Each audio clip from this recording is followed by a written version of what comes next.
What's your favorite scary movie? This is Halloween Town. They're coming to get you, Barbara. Beetlejuice. You know, it's Halloween. I guess everyone's entitled to one good scare. Give me some sugar, baby. Groovy. Hello, everybody, and welcome back to the Cheap Seat Critics podcast, where today we are covering Sam Raimi's Army of Darkness, Evil Dead? Evil Dead's Evil Dead Army of 3-ish? Did you Yeah. say I rainy? like to I hate Ma Rainey. Darkness. Did I That's say it that's wrong? applicable Did later. my dyslexia really screw me over this early into the game? No, you're fine. I like to think of it. I like to title it as it's Evil Dead: Army of Darkness, and then subtitled Ash Goes to Hollywood. That's how I like to think of it. Ooh. Well, in some That's- vein, the that's movie good. itself says Bruce Campbell versus Army of Darkness. Yeah. That's fair. Hello, everybody. I'm one of your hosts, Geeky Writer. I'm Crimson Maroon. I'm Sprinks, and today's special guest coming all the way from Kandar? Kandar Castle. Hello, I'm a guest character called Sinister Boy. Go boy, and then the socials. That's right. Hey, if you're, you know what, Facebook. Hey, Facebook's out there, and Instagram, and Twitter, and Blueski, and oh boy, LetterBoxd, where we have our average out numbers of graphs and everything we've done of what we covered. We also have a visual side of things over on YouTube and Rumble, where we have like PNG tubers and a whole slideshow of whatever it is we are covering at the time. But hey, maybe not your cup of tea, no worries. And you want to just listen in, you can listen on tons of platforms out there as well. I mean, I figure, as usual, gentlemen, we should start with our histories with this this wonderful Sam Raimi movie. I'll go first because mine is probably the shortest. I never heard of this movie until Sinister brought it up way back in the day. I think on the podcast, or probably in one of our hangouts. Yeah. But yeah, never heard of this. So first time for the podcast for me. Sprinks. why don't you do Interesting. this I history? know that's not all your history. Ooh. Ooh, all right. I was thinking the same correct me, thing. sir. We have all played the Evil Dead game together. Oh yeah, I was on the map. That's true. I did do that. So I was very interested in Ryder here if playing the game before the movie and how the movie stacked up.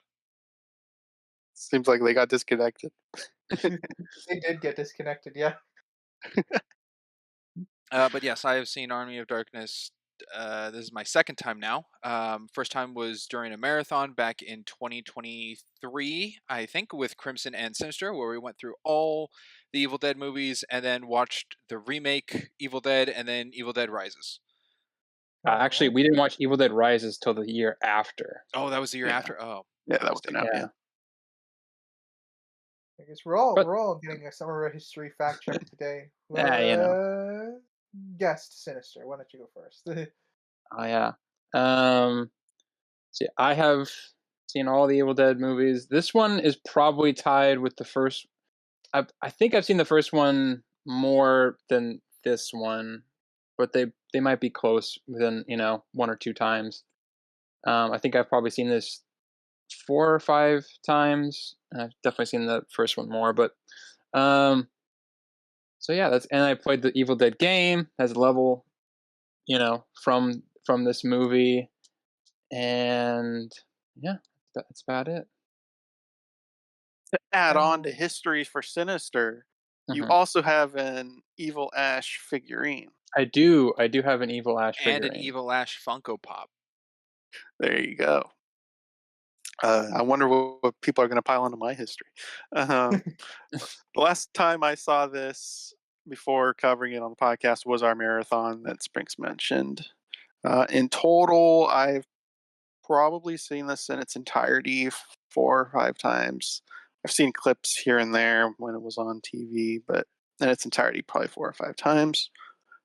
I have played the Evil Ash vs. Not Ash vs. Evil.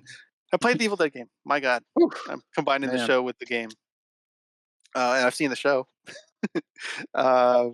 Yeah, there you go. Did I miss something? There was also Um, a forget what it was called. It was like retro arcade cabinet or something that had Halloween Yeah. and Evil Dead 2 characters. I haven't played that. I forgot that existed. Yeah. I don't know think what I you haven't guys are played talking that either. about. So It's like it was like some weird retro like free Side game, I think, scroller. or something. Yeah. And I had, I think, Halloween. It was a weird combination that didn't really make sense. I mean, they were only the same in that they're both horror movies, I guess, but they were vastly different. But yeah, that is true. Alright. Yeah, I don't really have anything else for histories, so I think I'll move us along to facts, gentlemen. If you're ready, if you're prepped. Well, I'm ready. Prepped as I can be. All My right. body is ready. Yeah, this movie is written and directed by Sam Raimi, or Raimini, whatever I said at the beginning. With a Everybody release loves date. Sam Raymond. Yeah, Sam Raimi. With a release date of October 9th in 1992 in Sidgitz? Sitges. Hell is that? I don't know. Oh, it's a Tickets. it's a Catalona film festival. That's a really weird. That's a really niche fact.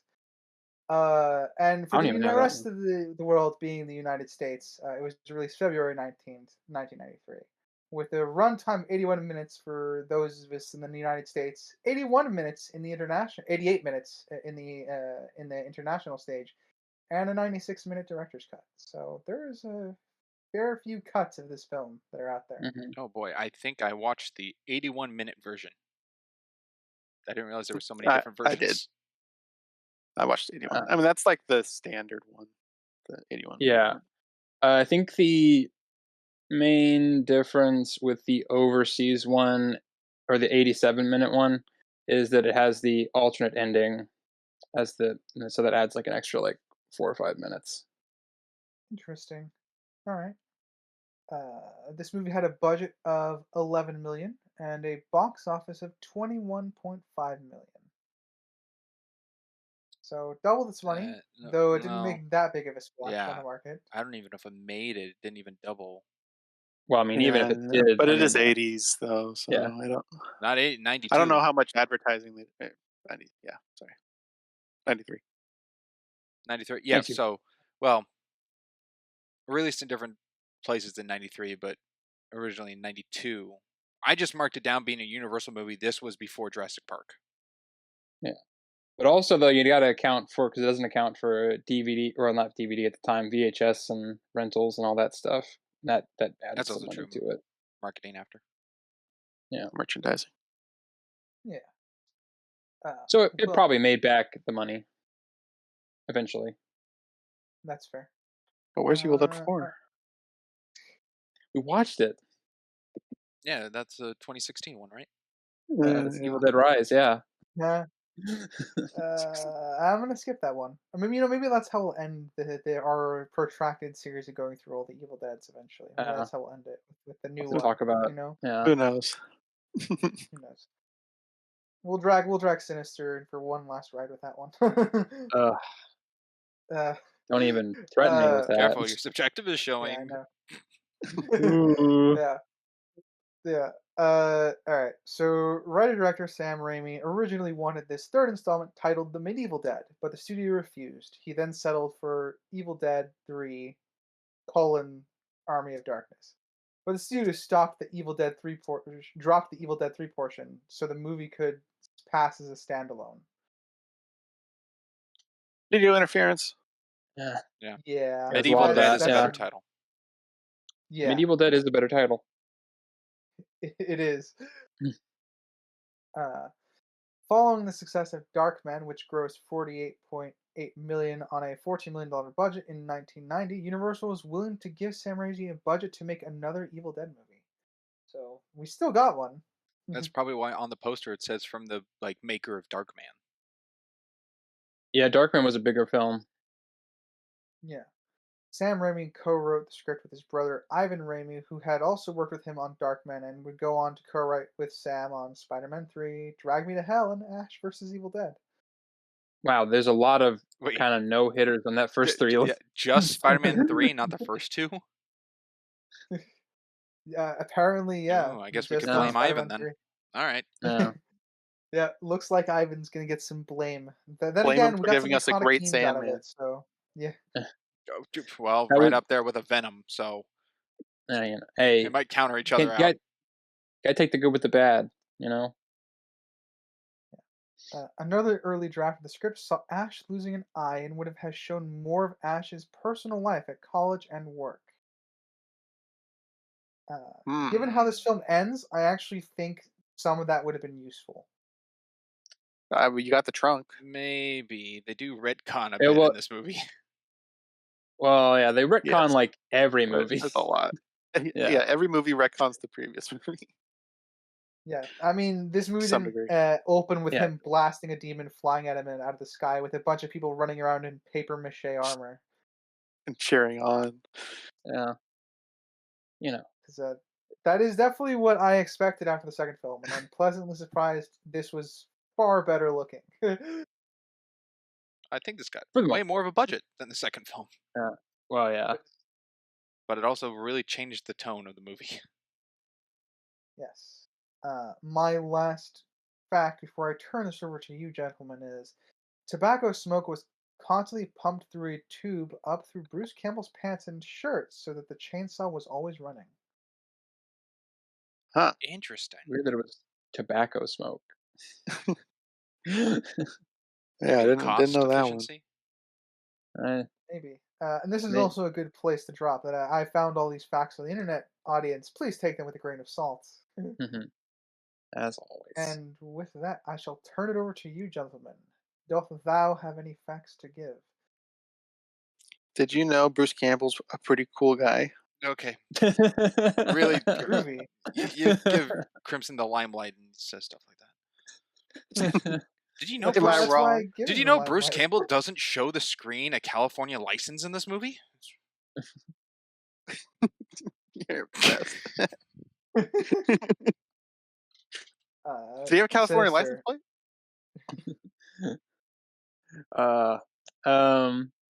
So a few things. To go off of the Ivan Raimi co-writing, because I have two books, one specifically on the Evil Dead franchise, and then one just kind of on all of the films of Sam Raimi.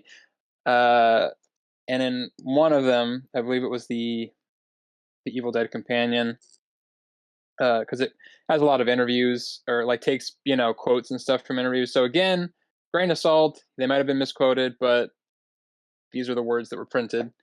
Ivan Raimi specifically mentioned that his idea for Army of Darkness, or the idea that him and his brother had, was the idea of technology versus supernatural, which they felt was a part of one of their favorite movies, Ghostbusters, but wasn't really handled properly. Interesting. Now, was it properly handled here? Well, that's When they say technology against like supernatural forces, they're just using medieval stuff though. So Well, you got a car and a Yeah, shotgun Ash's and a car. chainsaw. How they make Ash's hand. yeah. yeah, didn't expect Specifically, him to be able to build a Winter Soldier hand in the middle of the Middle Ages, but we'll hey, get to that. it's just pumps and gears, man. Come on.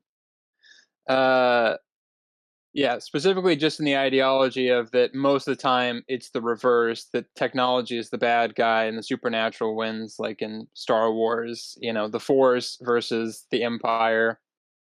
Even though technically that's not really, because they all have the same technology, but that's sort of the ideology I'm gonna give them on that. I would consider the Empire a technocratic state in part of Yeah. being a fascistic empire. Yeah, that works. They have a Death Star. No one else has a Death Star.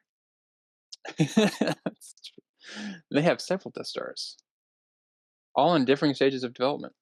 Another interesting thing that I was reading that I didn't know about going in is that a lot of the special effects involving, let's say, the Ray Harryhausen-esque stop motion was not actually done in the Ray Harryhausen style necessarily, but using a technology, I don't really know, maybe one or both, called introvision, which essentially was, I believe the term is front-screened matte So they would film the stop motion stuff, and then they would have Bruce Campbell or whoever acting out essentially in front of it being filmed. Interesting. And this is one of the last movies, I believe, to use that, because about 2 years after this wrap production, it had been put to the wayside by digital, digital techniques and match cuts or Compositing whatnot. and all that Yeah, stuff. composite stuff. Yeah. So, kind of, this is this is the one that used it probably the most out of all of them. I think The Fugitive also was a big one. And an early little piece is the boulder scene from boulder scene from, I believe it's Raiders of the Lost Ark. Is a introvision. The Didn't thing know any of for that. me. Huh. Yeah. Yep. The rolling boulder scene in Raiders of the Lost Ark is introvision. And I guess the last little thing, and this is a very nerdy thing that I can front load. The phrase Klaatu Verata Nikto is not original. All right. Where did they lift it from? It was lifted from a little movie called The Day the Earth Stood Still. Well, I've heard of that. Oh. It is the instructions given to the robot Gort for the. The guy from Looney Tunes Back in Action in Area 52. Oh my god. You got it. Yes, I know exactly who you're talking about. That is a niche one that I don't know. No, that's a very specific Crimson thing to say. Yeah. Yeah, Kind of gotta like, stay on I know brand. this. I know this guy. He was in a background. He's in a Brendan Fraser episode movie, of course. Yeah. Dude, he was an extra in Burn Notice. I was full on character. Who, Brendan Fraser? So we wish. the other B. That would be cool. Brendan Fraser. You know, are there any? Now that it's been brought up, are there any Bruce Campbell and Brendan Fraser projects? Like, was there ever? A I project don't they think did so. together? No. Their careers were at very different levels. times. Yeah. Yeah. Different levels, different times. Yeah. All right. And I definitely I have more stuff, but I can put it where I can put it where it needs to be. Brendan Fraser's kind of coming back. Actually, people could argue he is already back into the limelight now of acting. If Sam Raimi ever did a film with Brendan Fraser, Bruce Campbell probably would be there. That'd be cool. My favorite Brendan Fraser movie, Batgirl. Can't wait for us to cover that. A lie. Oh, shoot. Oh, wait, that never came out. Have you seen that movie? It's so good. No one's seen it. Nobody's seen it. That's how good it is. The people in the movie haven't even seen it. The world is just not ready, you know? Maybe, was it Ketchup will buy it? Because they're buying Wile E. Coyote's coming out. Yeah, Wile E. Coyote's coming out. But yeah, I got more stuff, but I'll put it where it's applicable. All right, and I guess with that, we will jump to our coverage, gentlemen. Today, we are doing the popcorn structure, so you can jump anywhere you want. And we will be starting with Crimson. Okay. So you talk about the battle between technology and magic, but Ash's gun is magic. It's got unlimited ammo. What do you mean? It doesn't have unlimited ammo. It's a double barrel that shoots repeatedly. It may as well have unlimited ammo. I find it funny that they even go through the trouble of having him have to reload it at some point. Yes. Like, as if that makes it like He fires 3 shots, then reloads it.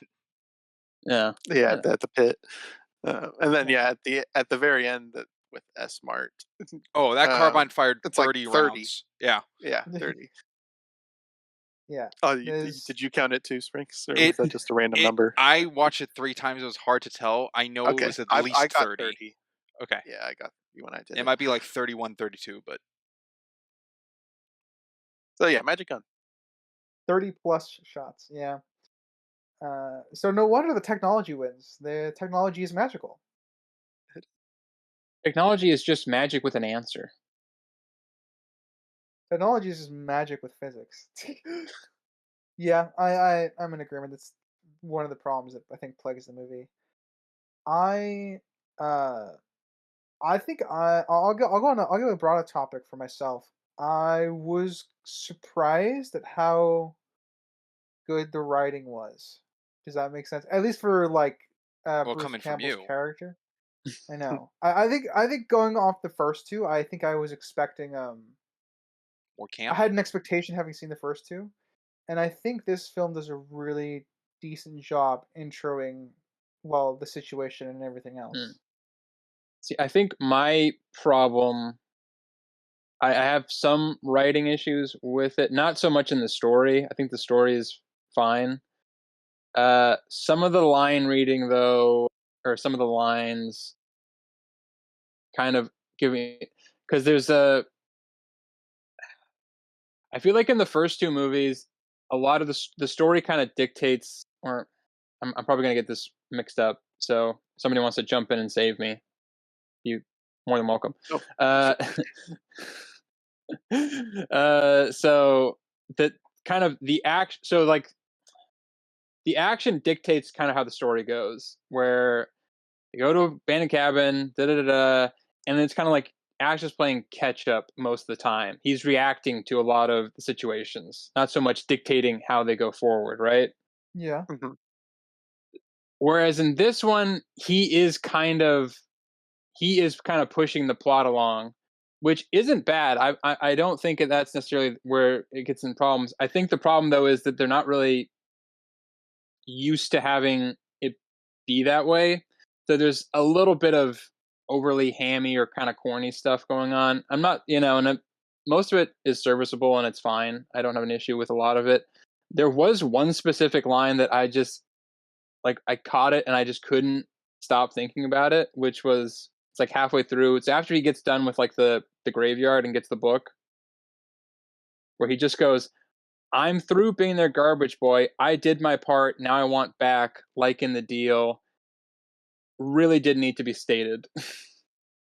That's one of those things where it's like, okay, if I was if I wasn't paying attention, that would be nice, but it's not really a complicated story, so don't really need that line in there to tell me what's going on. I know what's going on. Yeah. I think yeah, it's definitely a hand-holding line. I think now that you kind of phrased it that way, I broadly Yeah. agree. I think that's typically I prefer characters being the one that drive the plot along, which is I think one of the reasons Yeah, no. I unexpectedly I think enjoyed this one more than the previous two perhaps. Um and Yeah, again, like not that I'm the previous two were yeah. terrible or anything, No. but Yeah. Like yeah, I'm saying like I agree. That line is would be that line is. It feels like that line is there for audience members who weren't paying attention. yeah. And like I have nothing against a character driven thing. I think that's good. And it's just kind of more I think in this, especially because the first two it's not like that. So there is kind of a shift, and it's not a bad shift, but there's a shift in that dynamic. But then also that I don't really feel like they knew how to write Ash. Um, they didn't really know how to write Ash into that role yet.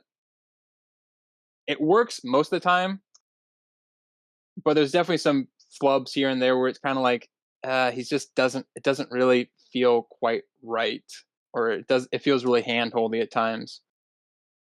But for the most part, I think it's not that bad.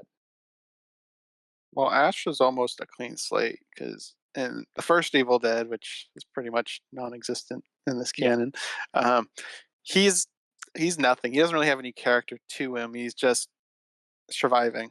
Mhm. He, the, he, there's no like really backstory other than his girlfriend's there and he's got a girlfriend. He's essentially There's like not much just a going on. coward who survives. He just Essentially. has enough sense, yeah. And the second one's that, but he's a bit more proactive, I guess. I I feel More like in the confident. second I would categorize, like, I feel like in the first one, he's sort of the put upon guy to sort of, he just has just enough sense where he outlasts everybody else.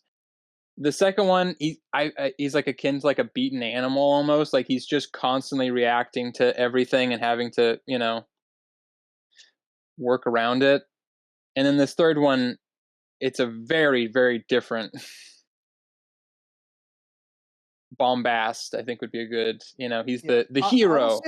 I will say there's for me there was quite a leap into like from the second one to this one where he feels perhaps a little too good at what he was doing.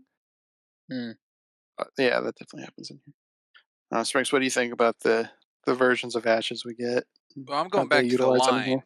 of Sinister brought up. I Yeah. just think the line should be rewritten.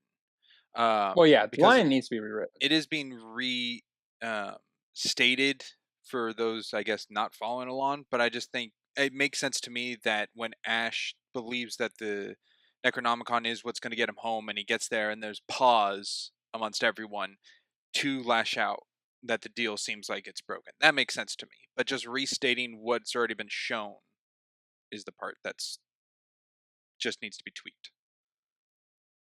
Yeah, he's just like, they better keep up their end of the deal, I guess. Yeah, something like that. Yeah, it's just But about the different, I guess, sense in Ash, I just follow that on kind of the whole retcon of the change of the movie, comparatively to the last two, because even how the first one ends and then the second one starts is kind of like an overlap situation and retelling. So it just seems like Ash's character is fine for this film, but based off of the previous, because the previous event is completely different, because going to the cabin was just him and Linda. It wasn't the whole group of people.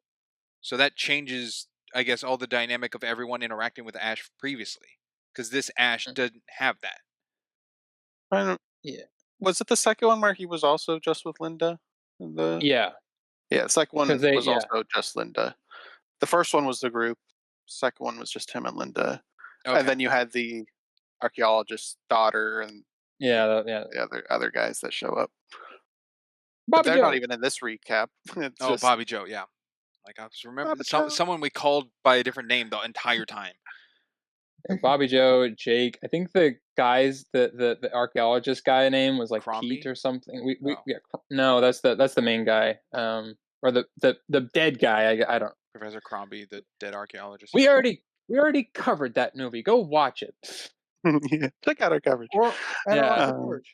yeah. So they do, I guess, remove the second group that appeared in the second movie, and it's just him and Linda. That was kind of, I will, just because we're touching on it now, I did find it a little strange because I was trying to remember how much they reused from because I knew they kind of had to reshoot some stuff because it doesn't start exactly where 2 ended, because he's not like this like hero of time kind of thing in this one necessarily from the beginning.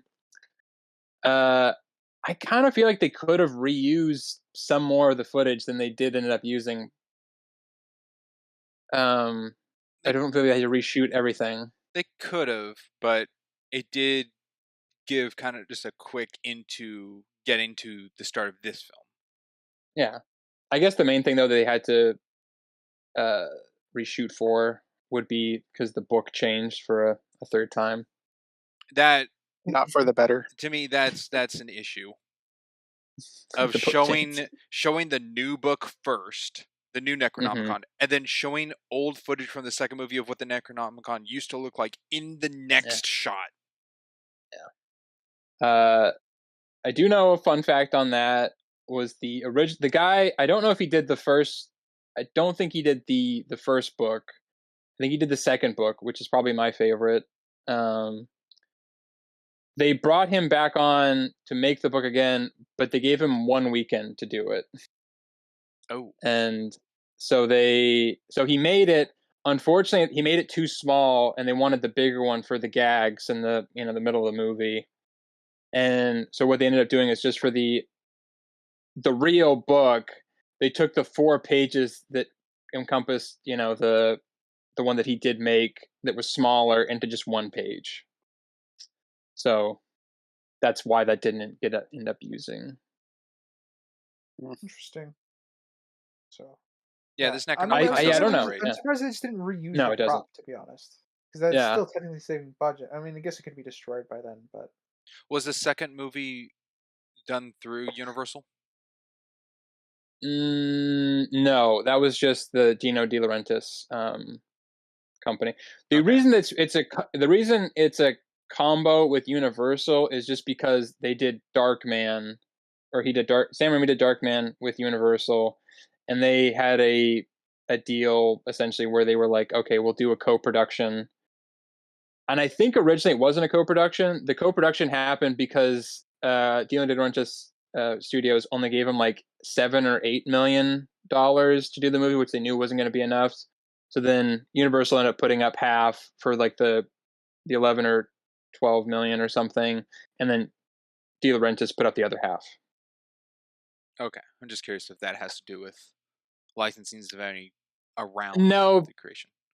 no, not like the first one where a whole different company technically owned the footage. Technically, they would have had access to all of it, but I guess there was enough changes where they were like, okay, we probably just need to use the minimum amount that we can.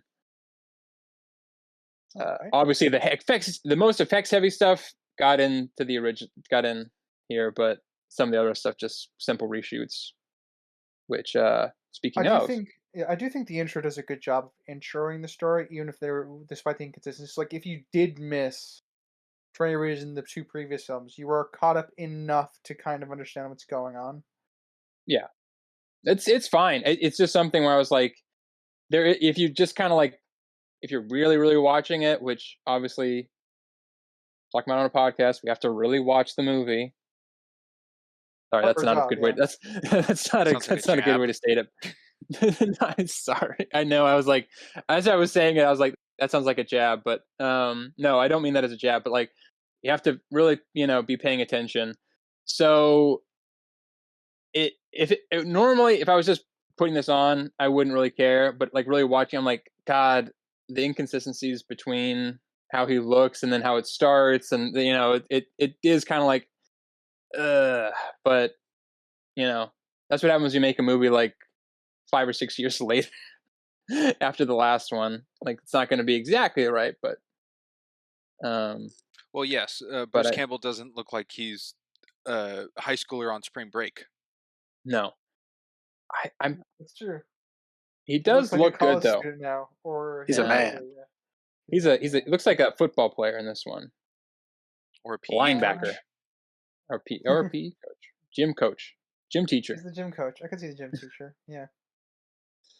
Yeah, He just needs like a maybe he bit could of a be a beer gym gut. coach of a bunch of superheroes. That'd be fun. Yeah. He'd be Would Coach be fun. McGurk Picked from up what I Home put down. Movies. Yeah, exactly. Boomer. Let's go with a point from you, Sinister. Right. Let's see here. What do I want to touch on?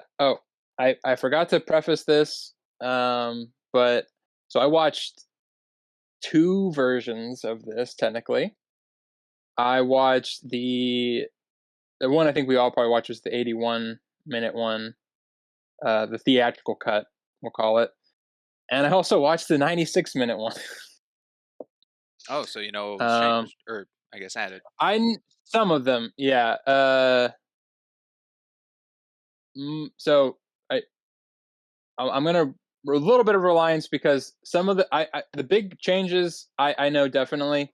There's gonna be some times where I might say something where they're like, oh, that wasn't the one I watched, so try to keep me honest with that one. Because there's some that are just slightly different, but I remember the big ones, the difference. But I had an issue when I was watching this where after the windmill scene, he's immediately riding a horse, which bugged me because he lost the horse, and that's why he was at the windmill to begin with. So him just immediately getting on a horse kind of irked me. But I was like, well, canonizing in my head, I was like, maybe there was a horse there, and trying to. on the cutting room floor, there's a whole 3-minute scene of him find the horse coming back around and him getting the horse. So that's one of the deleted scenes. That's Interesting. would have helped the original cut because that's the Previously- problem with the horse just Yeah, reappears. previously on the podcast, we've had a discussion about deleted scene stuff. Irrelevant. So I will say this. I think the 96-minute version is better. However, that deleted scene is not in the 96-minute long version. That's a separate thing. But I'm just putting that out there. I think the 96-minute one is better as far as the story makes sense most of the time. I don't know, then you get into the nuances of like pacing and does it fit, does it mesh, does the tone work, and that's kind of, I guess, if we all watch that version, that would be the main point. But I'll try to kind of, if there's any questions of what did make it, I'm there for it. I will say one thing missing in the 81-minute one, and it's hinted at, and I think it works without it. Possibly better. I don't know if you need to have it, but so for a first in Evil Dead history, Ash gets a love scene. He does. A love scene. He gets a love scene. I guess that's true. So yeah. So in the 81, he's like, "Give me some sugar, baby," and then they kiss, and then it just kind of goes to the next They scene. have a relationship now. Yeah. And in the 96-minute version, you get to see them like half naked in front of a fireplace. You don't see any bits. It's all, just like, and it's like Silhouetted. literally it's like literally probably like 15-20 seconds. And then they cut to like them being on like top of a steeple or whatever, like in the night. And then they go to the next one. But I was like, so there is a love scene, but it's not in the official version. Yeah, I don't think it's required. No, I was like, it kind of works better without that, honestly. I was kind of curious if it added anything, and it really didn't. If they focused on their relationship more, I'd probably say it would add more. But as it is, their relationship is very, very Quick. small. Yeah, that's literally all the extra bit to it. Everything else is what was in the regular version. Just confirming that Bruce Campbell's charming enough to get some, I guess. With two ladies. Also, With two ladies. 3 ladies. Sheila, Linda. Who's the third one? The lady at S Mart, I guess technically. Oh, I thought that was Linda. That's a different. He was person. on his way. That is a different person. Linda died. So yeah, yeah, 3 ladies. Another fun fact: blink and you miss it. The Linda in this movie is played by Bridget Fonda. I missed it. Oh my gosh. Yeah, I have no idea who that is. Spriggs, point. Yeah, I just find it weird that the opening title for the movie says Bruce Campbell versus Army of the Darkness and not Ash Williams or Ashley Williams. Yeah. Let's be honest, Bruce Campbell's face is what sold this movie. True, or if they just changed the word versus to in. So it's like Bruce Campbell in Army of Darkness. The versus really makes it seem like the full title. Yeah, well, he was fighting the script the entire time, yeah, so he wasn't fighting the Army of Darkness, he was fighting the movie. Yeah, there you go. God damn. But I agree, Springs. I think just in is better than versus. I third that. Yeah. Yeah. There is a different. That's also deleted scene. Is like there's a different opening. I did not end up watching it, so I don't know if it says something different. I think there's just a different narration over it. Okay. Fair enough. Yeah. Crimson, point. Sure. I'll ask a question. Do you guys prefer this redone like Arrival bit where he's treated as a hostile, or would you have preferred them to continue from where we left off and try to work it into this story? I'll go last. Writer. I guess going down the line. All I'm thinking on it now. I prefer things being in continuity. That being said, because I got better looking medieval armor in this, I'm kind of happy they didn't try to recreate everything exactly. Um, if they were to, I would redo the scene, so I would update the scene to give it everything that I would need to. But I would probably have preferred them doing keeping continuity with the previous film, and then he could still be arrested after that. So you're still retconning bits, but I don't think you need to do it as harshly as it happens here. For myself, I'm okay with this version. I think it would be kind of hard to have them all cheer him as a hero and then flip it to where he's then perceived as a enemy. I'm sure it's possible, but kind of seems like a weird 180 to just start the film like that. So I'm I'm not saying okay it's with it. definitely not. Yeah, I'm to clarify, I am also okay with it. I think I would still prefer things in continuity personally, but I think it works here objectively. That Sprinks. I've been thinking. I think I like the Army of Darkness one more. But what I like of the Evil Dead 2 one is that he's placed in already around people, and he's more fearful of identifying where he is, versus Army of Darkness, where he gets placed in the middle of nowhere and there's immediately knights on him, just like out of nowhere, and he's not like freaked out. It's very convenient that the knights just happen to be coming back On to Castle patrol or Canmore. something. Yeah, Well, would it's have not preferred if he patrol felt because you've in- already won a battle. but I'd Have prefer it if he prisoners, fell so. in the eyes of them already, or Mm. showing like some on horses or whatever, look over and see the car falling, because it really plays off like he fell out of the sky and then they just come out. He also fell at an angle instead of top down. Well, yeah, That would have hurt. little nitpick. I mean, yeah, that was a pretty far fall. Regardless, I don't know Look, how he Ash goes through came so much unscathed. pain and torture, but he is durable. I mean, you saw him stretched out. He's a rubber band. Yeah, he's not human. It's El Jefe.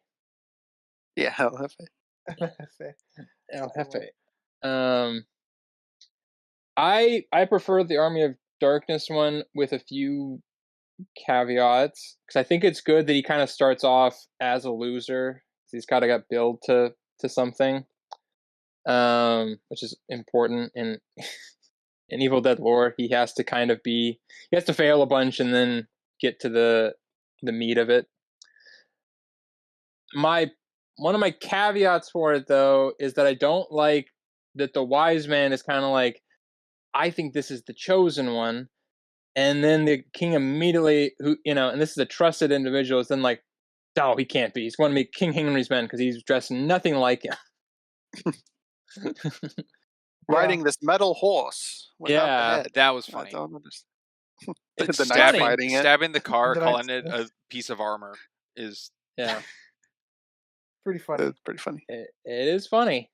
Definitely one of the diegetic jokes that I think really worked with me was stuff like that. Yeah. But yeah, I think I agree with your point, Sinister. Yeah. I think it's they need to justify, I think, the Arthur's character, the king, a little bit more, because they give us little hints as to who he's supposed to be, but I think a little bit more would have been useful to help characterize why he is at least distrustful towards his mage on this specific issue, beyond just being, he looks dumb. Yeah. Yeah, that's kind of my only issue with where, and I know it's probably not the easiest thing because it's gonna, because the Merlin character has to be wise and has to kind of know that this guy is probably the chosen person. So, but then it's very hard. Then how do you get him to go the opposite way? I'm sure we could figure out something, but yeah, that's my only issue with that starting scene. Sprinks, got a point? actually, I have a piece of history that I completely forgot about. that All right. Sinister probably also forgot about, and Crimson maybe. Long ago, Sinister and I both created an adventure map in Minecraft based off of Evil Dead. Yeah, we did. Oh, I remember playing it. I was not part of its construction. I built the whole cabin, and then going to the Kandar Castle, which I remember joked at because the proportions were all wrong. And then I remember there was a TIE fighter somewhere in there. It was a TIE fighter. Naturally. Naturally. You know, Possessed by can't the have Kandarian demon. an Evil Dead map without a TIE fighter. So I anyway, mean, that was just it just turns it Yeah. into a Sith temple. That's all it does. just a piece of info I forgot. Yeah. But I'll actually go with a overall question, which I think definitely goes into a tonal change of the movie. How do you all feel about the necessary? It's not fully lacking, but the lack of the Kandarian demon's presence comparatively to the Oh, previous two movies. I guess I'll start. um, it's so Evil Dead 1 was predominantly like a horror, some comedy, but mostly horror. Second one was a mixture. This one, hardly any horror whatsoever. The Kandarian demon, you get like the POV through the woods chasing him on the horse, and I guess it's involved with the possession of like the mini ashes. I don't know. I'm sure we'll talk about what that even is. But to me, I do think it dampers it. I guess to answer your question, I would prefer to have more of it involved and more horror elements in this, because this is strictly a comedy at this point. Comedy fantasy. Yeah, the fantasy really Yeah. overtook the horror element. Yeah. Yeah, I think it's more of like an adventure thriller. If it's A thriller. It's kind of how well, there's like, because there's thrills. It's not horror. Like the most horrifying thing is probably the pit, like belching out blood. That's probably the most Blood horror. volcano. That Yeah, was crazy. that was. yeah. I can't. I was really waiting to see what did that, and I'm still convinced I didn't see what did that. It was the cage Yeah. closing in on the guy. But I understand though that like because in that, I mean, even though Evil Dead 2 kind of had like a big bad in like the Henrietta, or the congealed monster Henrietta version, I guess, it didn't really have, the overarching was this unseeable thing that was just kind of happening and occurring. Yeah, Well, he had whatever that So giant tree guy. the face in the yeah, door. yeah. So there's a level where, especially if you have a big Hollywood movie, you have to have you have an identifiable bad guy. Enter Bad Ash. So that part makes sense to me on like a public viewing level. But I also feel like the supernatural aspect of like the force demon, or the Kandarian demon, kind of gets put by the wayside, and is just sort of like, oh, you remember this? You remember this thing here? Hey, we got it. It's here. It kind of gets thrown to the wayside a little bit, and I don't know.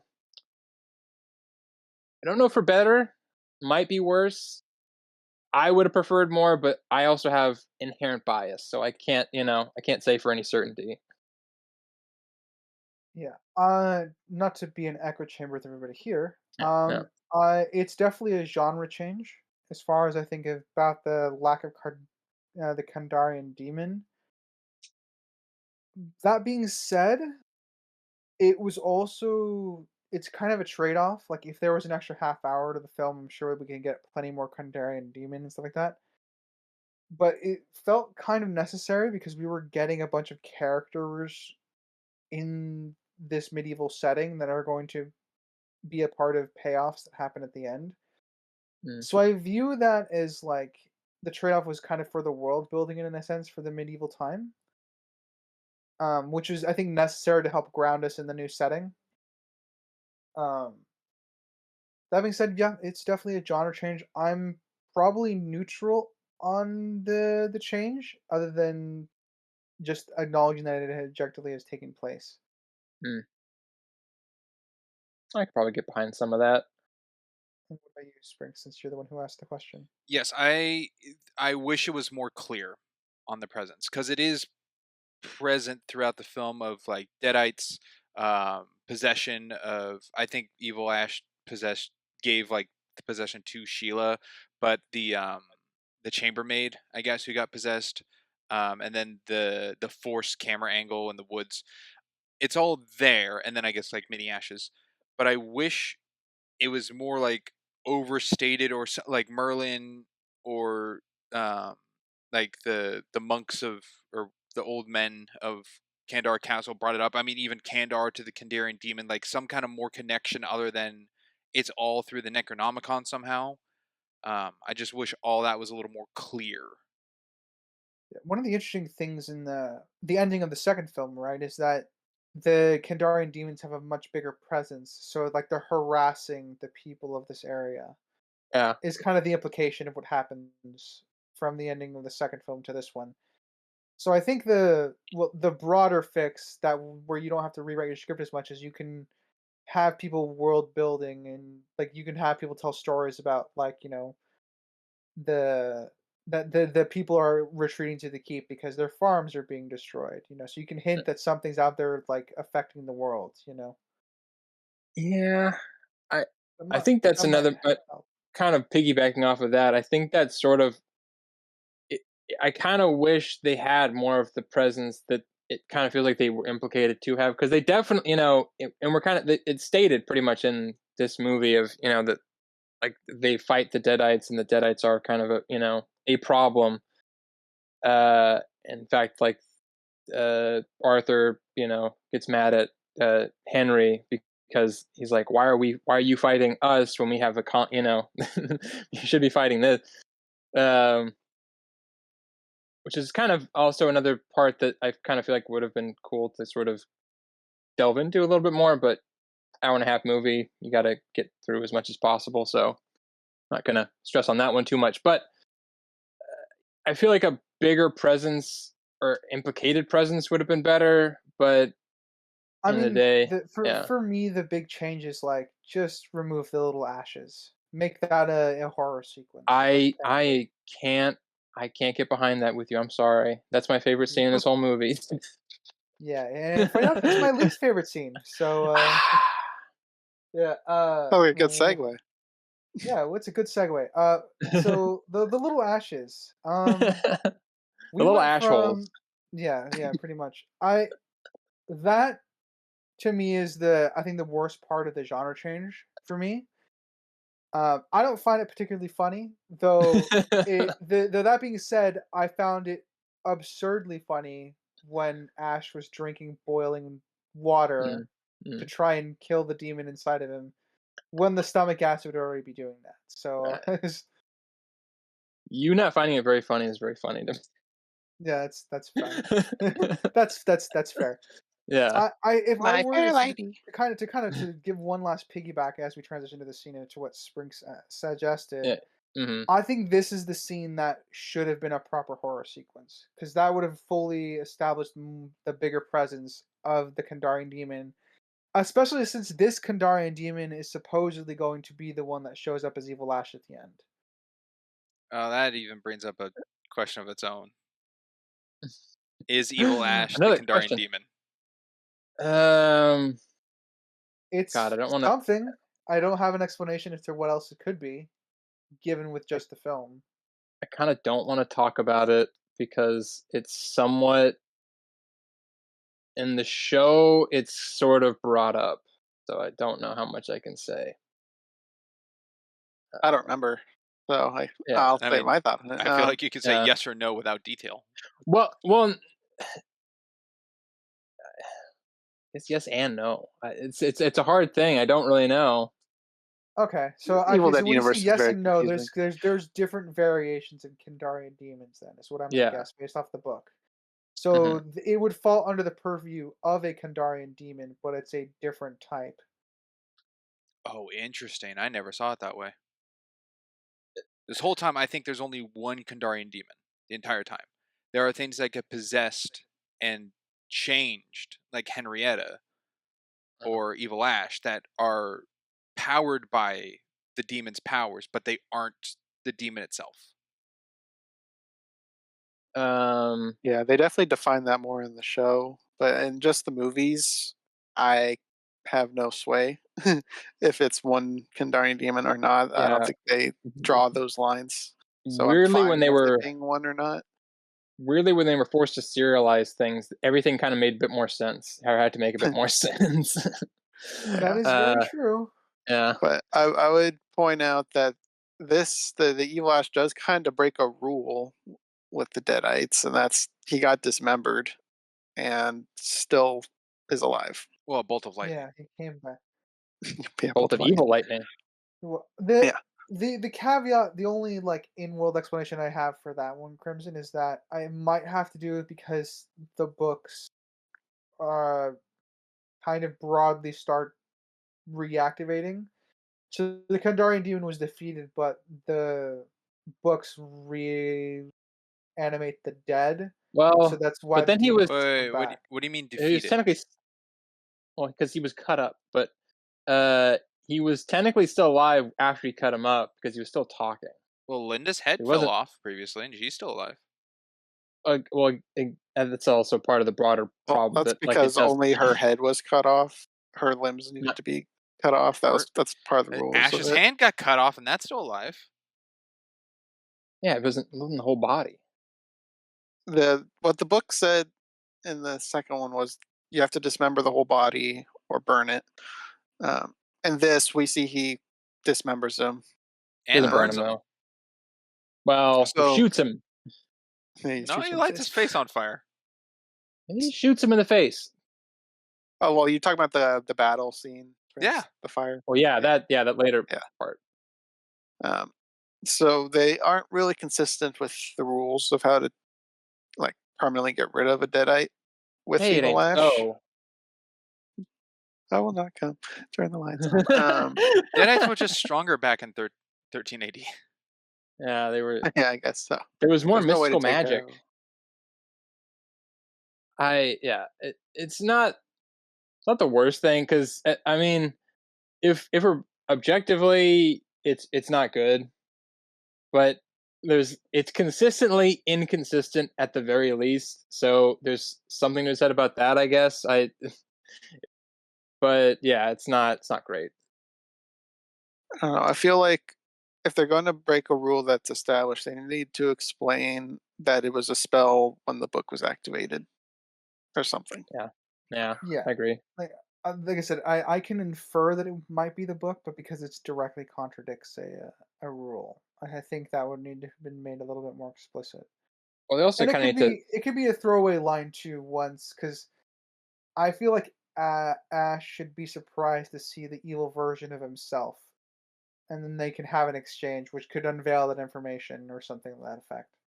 Well, yeah, Ash could be like, "But I chopped you up. You're dead," and Yeah. he's like, "Shouldn't have read from the book or something." I don't know. Outdated Shouldn't have copy. learned to read. Should have said the right N word, but Yeah, Jesus. that's good. So yeah, I think there's a way they could have put that in naturally and not have added too much runtime to it. yeah. Also, inconsistencies with him wearing the helmet, him not wearing the helmet. Oh, Evil Ash? Yeah. Yeah, that's definitely a thing. That actually might be the most what's the word? Forced camera shot, I think, in the movie. Is going through all the gargoyles in the graveyard and then Evil Ash's helmet, but it's an elongated shot to mimic the gargoyles.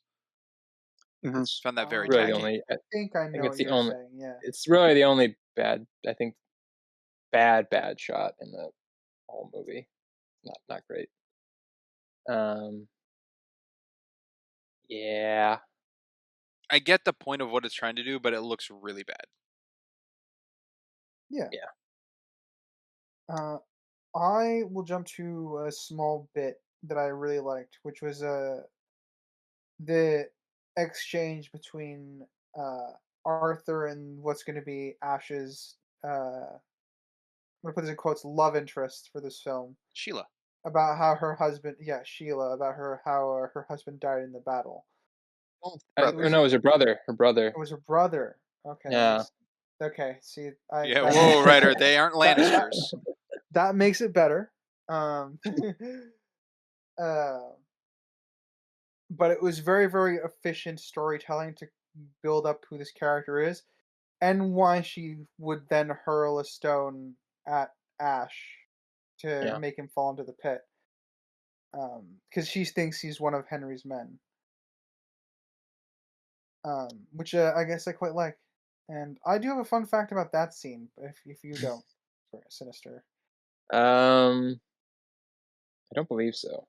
I'm interested. Okay, so as a joke, in one of the takes, Sam Raimi threw a potato at Bruce Campbell's head for one of the takes, and that is the final product that they kept in the film. So that is the Sam Raimi throwing the potato at his head. It just likes Nice. Good. man. Brutalizing his actors. Though Or Bruce another, yeah, Piggy. Well, even Tobey Maguire. Come on, he didn't get any. Yeah, but there's a lot more Uh, interviews of Bruce Campbell saying how Sam Raimi likes Right, to that's poke true. him. Well, I was going to say is that so for the Introvision filming, you have to do it on like a numbers. So like you gotta hit this mark on 6, or this, and it's very it's not. It's intensive, but yeah. Yeah, because you're reacting to something that's not happening to you in the moment, and you have to make it realistic. Which is like throwing a package behind your back. Exactly. And doing a So 30 times. 30 times. I understand that reference. I don't know what it was. So, lot. anyways, I'll give you a hint, Ted, you're right. so they did, so they did that, but the choreographer who was helping, who was the Introvision guy or whatever, Sam Raimi told him specifically, make it as complicated for Bruce as possible. Of course. So that it won't, really put him through it. And that's why it's so good. That is funny. I think there was the scene where he's fighting like 3, I think it's like Bad Ash and like 2 other skeletons or something. Apparently it took like 37 takes to get it on the money. Oh. Yeah. Interesting. All right. I'll jump actually, I'll turn this over to somebody else. Crimson, you go. Sure. A quick little easy one. I found it amusing that there's a line, "Honey, you got real ugly," and she plays a character named Miss Honey in Matilda. That's true. She's the good teacher. Yeah. The comedy writes itself. You got real. She's also in ugly. Bicentennial Man. I don't know where she went. I feel like she wasn't in that many movies past the 2000s. Weirdly, she was in. Is she the mom she in was AI? No. Yes. Oh, She she is? not? Oh, Looks okay. kind of like her. From the yes and no. So I don't. it looks think it- in my head. I'm, Looks like her, but I'm just as confused as it was at the start of that interaction. Well, I'm gonna Hold look it on. up. I now. looked. I'm looking it up. You go away. You Oh, stay. okay. you go Make away. All right. Well, while they're both looking it up, Springs, why don't you drop in a point? Sure. One of my favorite shots, I don't know if it is my favorite shot. One of my favorite shots in this whole movie is when they look at King Arthur and he points to signal, and it's that quick zoom turn finger.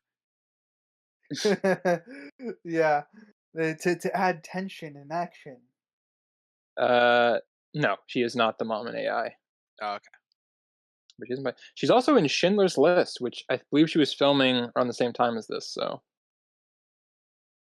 Why? It's a Wow. very different movie. Insane. yeah, Yeah, she's the what's I haven't seen it. It's pretty crazy. She's the maid of one of the I'm gonna blank. Ralph Fiennes, sorry. Ralph Fiennes is character's maid in that movie. I don't remember his name. Okay. She's not the one who gets shot, is she?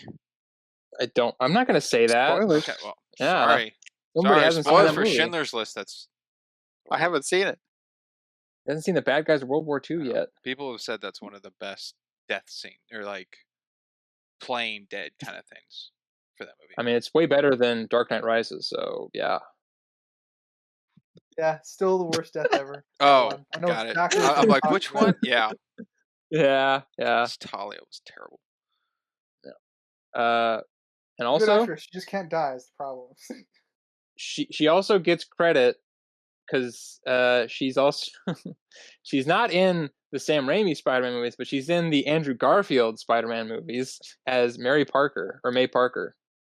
Sorry, for like 1 minute. Mary Parker. Yeah, like she's the mom, the dead mom. Who cares? Somebody was probably like, you know what? We should get a Sam Raimi actress. Talking any idea of like just being like, oh, let's people question what's going on with Peter Parker's parents. It's like, no, keep it untouched. Keep it with the aunt and uncle. All right, we don't care about the parents. I don't care about that. So yeah, to answer the long question, she was not an AI artificial. Thank you. All right. That was Frances O'Connor. I say I got nothing. I will. I will drop in one of my nitpicks. The runaway dies instantly from a crossbow shot. I went through his 2 plates of armor, his back plate, his front plate, and got stuck in the wood in front of him. That was a strong crossbow. That's a good crossbow, yeah. Yeah. For me, that means armor means jack shit, which is fine as long as you're consistent with it in your whatever you're depicting. Stormtroopers. I rest my case. Someone needs to watch Andor. Andor. The one thing where they're consistent. Okay, I will say this: if we're talking first order stormtroopers, yeah, I just flat out agree. I will defend Imperial stormtroopers though. I'll give you that. At least in the movies, for the most part. Listen, I knew hot button issue. I knew when I said it, so I'll take full backlash on that one. Yeah. But don't you worry, I'm sure I'll reference Ryan at some point in this podcast. Did he direct this movie? That makes sense. I'm sure Sam Raimi subverted my expectations at some point in a good way. Because good directors could do that, without destroying 40 years of history. Jesus. All right. It's Crimson, you got a point? Sure. Well, go with that non-observational. That doesn't have to do with Rian Johnson. Darn it! It's impossible. That took all of my freaking notes. So it was kind of touched on by Ryder, I think, but I'll deep dive more into it. Is Ash's combat capabilities? Where do they come from? It's one of the funniest things in this movie. He's like a bumbling idiot. In the previous 2 films, he's just getting tossed around, beaten up, tripping over himself. And then here he's full combat mode. He's trained soldiers. With a spear. It makes no sense. It's a different Ash. It's ridiculous. It'd be one thing if he was teaching them like something modern, like how to light a stick of dynamite or something like that, but he's teaching them how to use a fucking spear. He does. No fucking sense. He teaches them how to use explosive arrows. Yeah, but that's done off screen. That's the one thing they should have had on screen. No, him doing the ha, ha. And then they do it in the fight, only for one move to like prove like, hey, we did it. Make a man out of you. Gosh, kind of similar vibes. Yeah, the fight there. So I hope that the skeletons stop in the middle of their charge to watch them all do that move. It's so goofy looking. They went through a whole cycle before they hit them. They watched. They wanted to see what was happening. The choreography was so good. They enjoyed the show. Yeah. What's going to happen next? The choreography. You know it's not a hot take? It's not a hot take?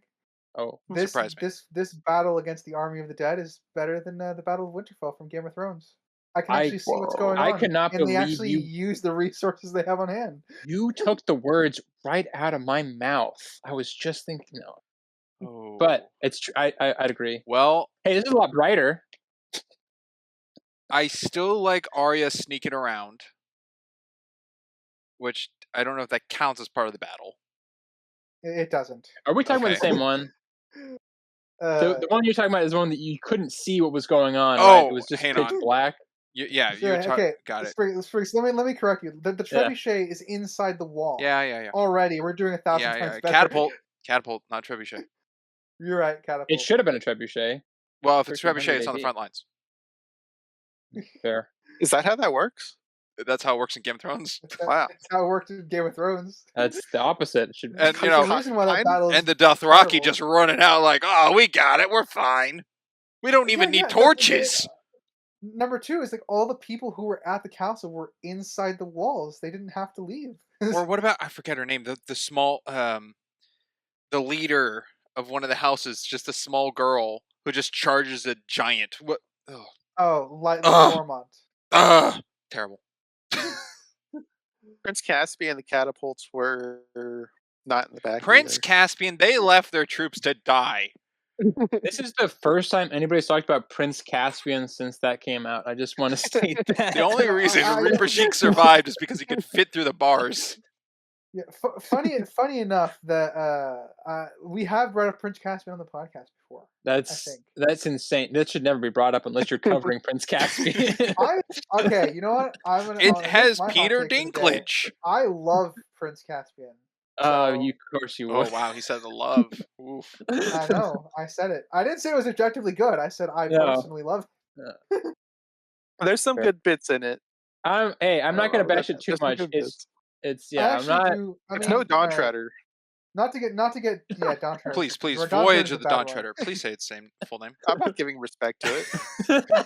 But it's got Caspian. Oh man! I mean, before we get too off topic, I will say that one of the best things about Prince Caspian for me was that the duel. I actually quite liked the duel between Peter and the King. Hey, Peter. There's good stuff in everything. Yeah, like I said, it's got good scenes for sure. I do have. It hasn't. I wish the whole movie was as good as some of those scenes. It's true. I wanted to talk about just quickly a little aside because we're kind of talking about we touched on the choreography a little bit, but I want to talk about the battle scene just for a moment. So apparently, one of the I think it was either the director of photography or cinematographer had gotten from a longtime friend some storyboards. They're given to him by the director of Joan of Arc, starring Ingrid Bergman. That actually explains a few things. Yeah. So a lot of the battle scenes are taken straight from those, camera angles and stuff are taken from the Joan of Arc storyboards, which, and he states, I don't have the DP or cinematographer from the two films referenced here to say for sure, but he states that these shots, which we did in Army, have been copied again in both The Mummy, which we've covered, and The Two Towers. Same layout, same angles, and it's so close that it's almost a tribute to Sam Raimi because they did so much that seemed pulled right out of Army of Darkness. That was all a quote? That was all a quote. Okay. I'm like, we haven't covered The Mummy on the podcast, but yes, we did. What? We haven't covered it. Sorry, I thought we did. Oh, sorry. No, I got National Treasure, but whatever. The other movie with a yellowish you gold. Mixed up Nicolas Cage with Brendan Fraser. The other Crimson favorite movie. Yeah, because we talked about it being like Mummy being a close one because it's an adventure. He likes adventure films, so it got out of my head. Also, by the way, I have never remembered anything consistently, so whatever. I did it wrong on purpose. There you go. Claim it as your own. Yeah. So anyways, yeah. But we've, talked about one of those movies, and I don't think we've talked really, well, probably mentioned. Oh, Writers talked about Lord of the Rings. It's been brought up. Yeah. But that's really Two Towers. Quite a bit. Yeah. So I found that interesting because to bring this all back to our semicircle, the writers and directors of the Battle of Winterfell said that battle would surpass Helm's Deep. which is funny. Oh, No. Man, that's big wild. words. Yeah, Yeah. and they failed miserably. Nope. Dude, that's on the level of like people saying that Starship Troopers was the Star Wars killer.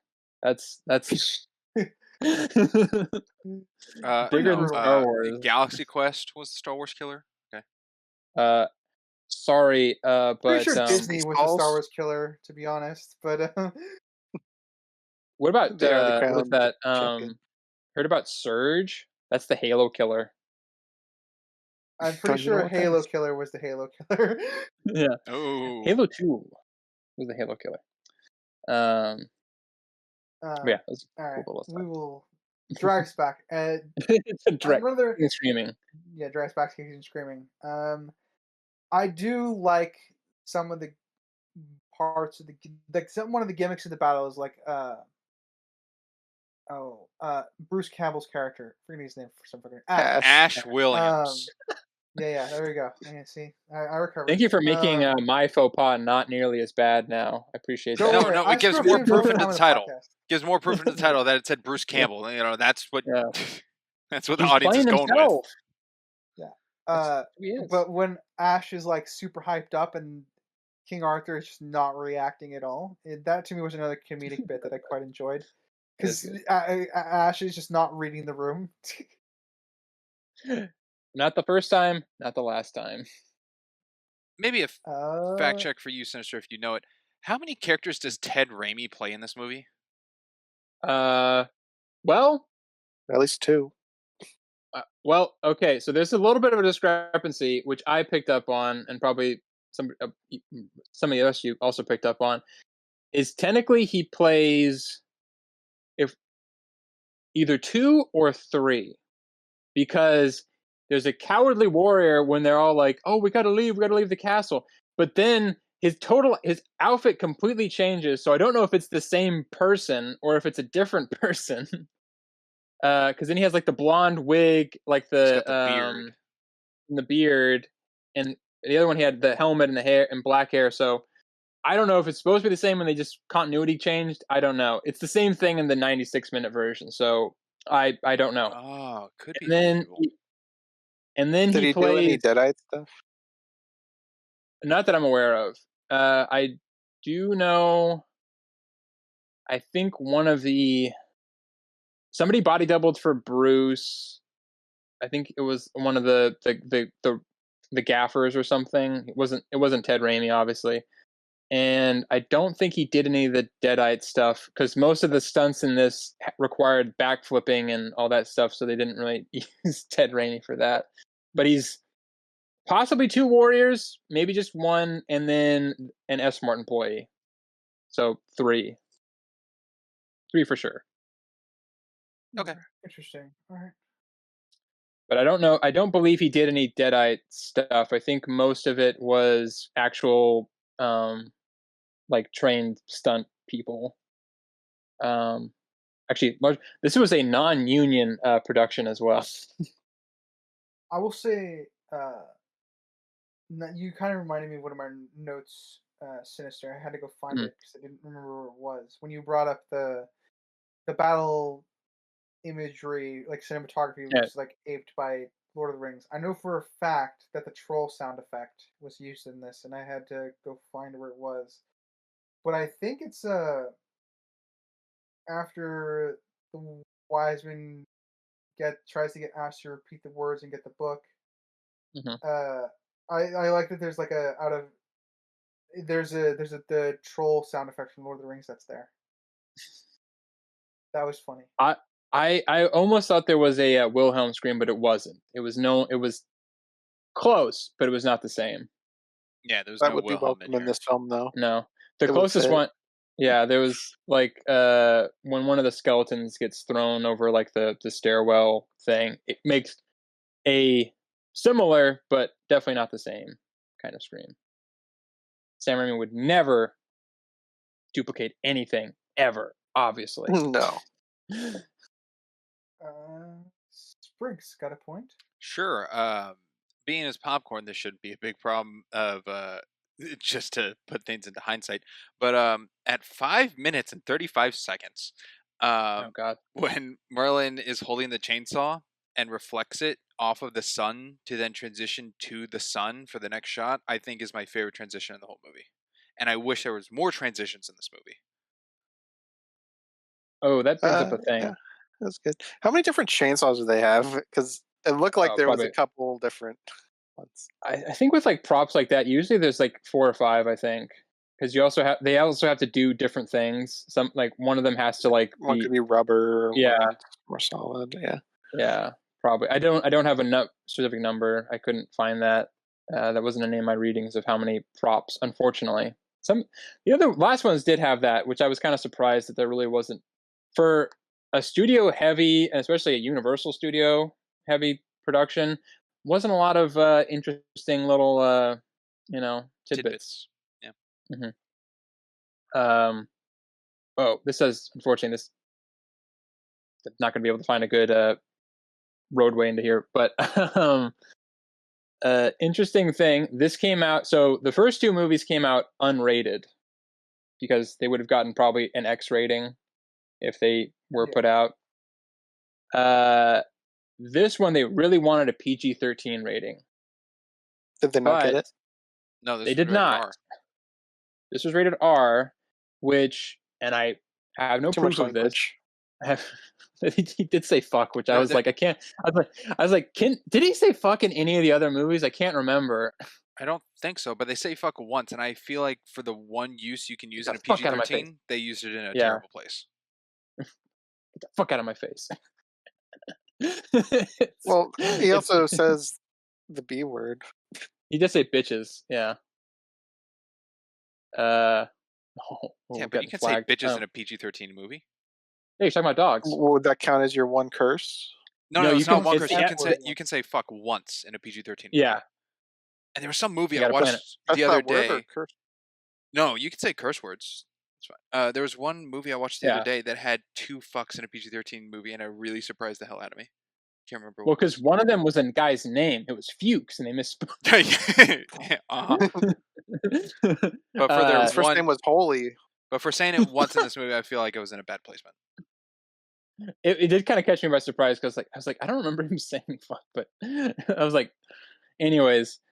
So they did that was what kind of created a lot of cuts for the 81-minute version. I believe was trying to get that to the PG-13, and they still gave it an R, which, and like I said, cannot prove or disprove this, but the producer Robert Tappert believed that because they skirted around the the ratings board with the first 2 by releasing them unrated, they just had an axe to grind and just made it be R no matter what.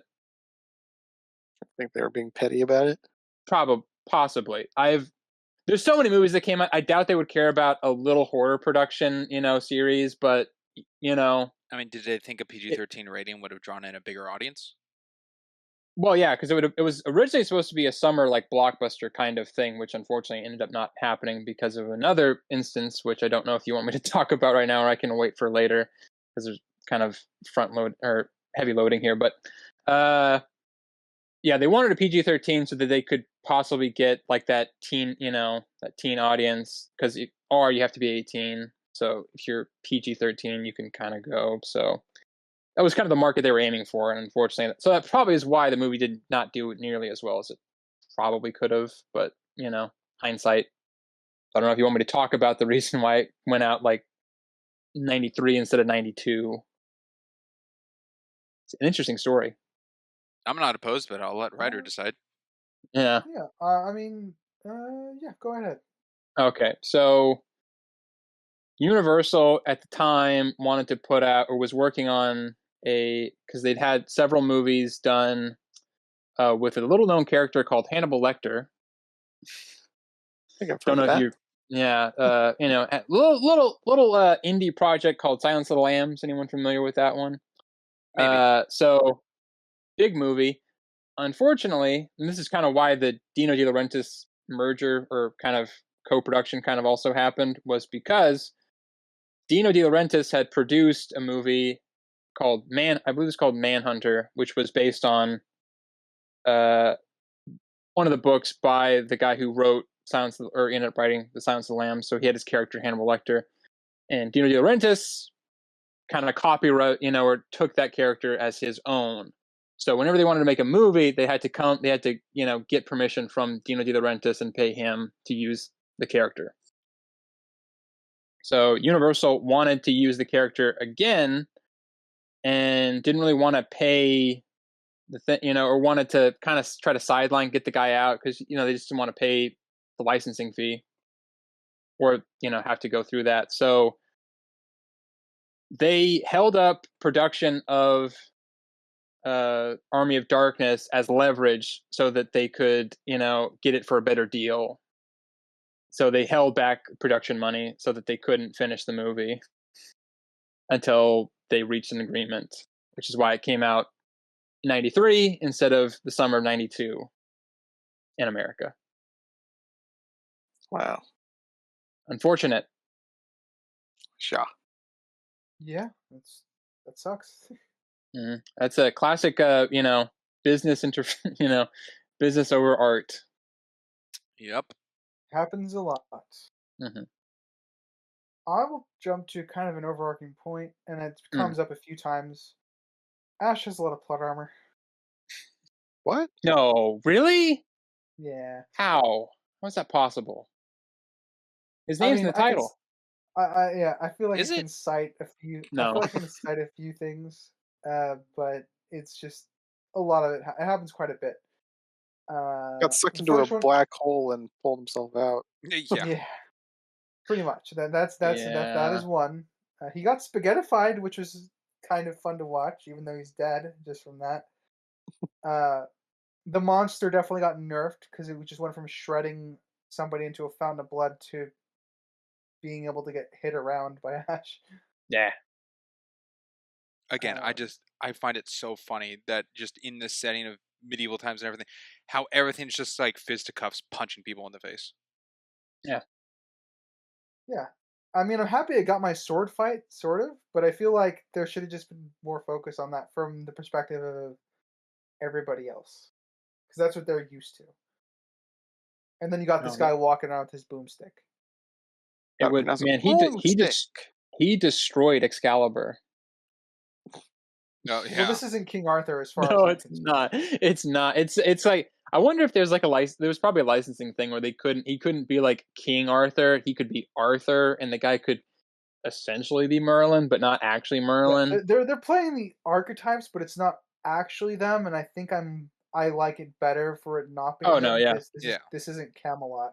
It's kind of like the what's that animated movie, Last Unicorn, where they have like the real version of Robin Hood, who is like a pale, representation of like the storybook version. Where it's like they weren't actually as valiant and amazing as the fairy tale version would be. Yeah, Men in Tights. No, that is what it was actually like. That one was actually so on the money. But you bringing up the shooting "quote unquote" Excalibur, that is a shotgun, and there's no buckshots that actually injured anyone else around. Yeah, well, Arthur's still alive because the shots would have just hit him. Oh, he's wearing armor on his face. Yeah, for one scene. Yeah, the armor would not stop the buckshots. No. Also, another retcon. This is a different gun than the previous movie. Yep. It's not sawed off. Yeah. Well, it's shorter, but it's not sawed off. I don't know what. Yeah, I don't know what model it is. Because it's a model. He gives a whole speech. Wait, no, but I don't think that's real. $109.99. Yeah. Cobalt blue steel. Made in Detroit, Michigan. Yeah, because all these people know where Detroit, Michigan is. That's the other thing. So I'm fine with like the portal sending him back in time, but why does it send him back in time to like England of all places? Well, it sends him to where the prophecy. This is Kandar Castle. Right? Yeah. The fact that it's Kandar Castle is I can buy it because it's a direct connection to something that's already taken place. But here's the problem, right? Because in the oh no, never mind. Sorry, I can't talk about that. We're gonna save that for later. Save that for later. We haven't gotten there yet. I did want to touch on though. You can jump.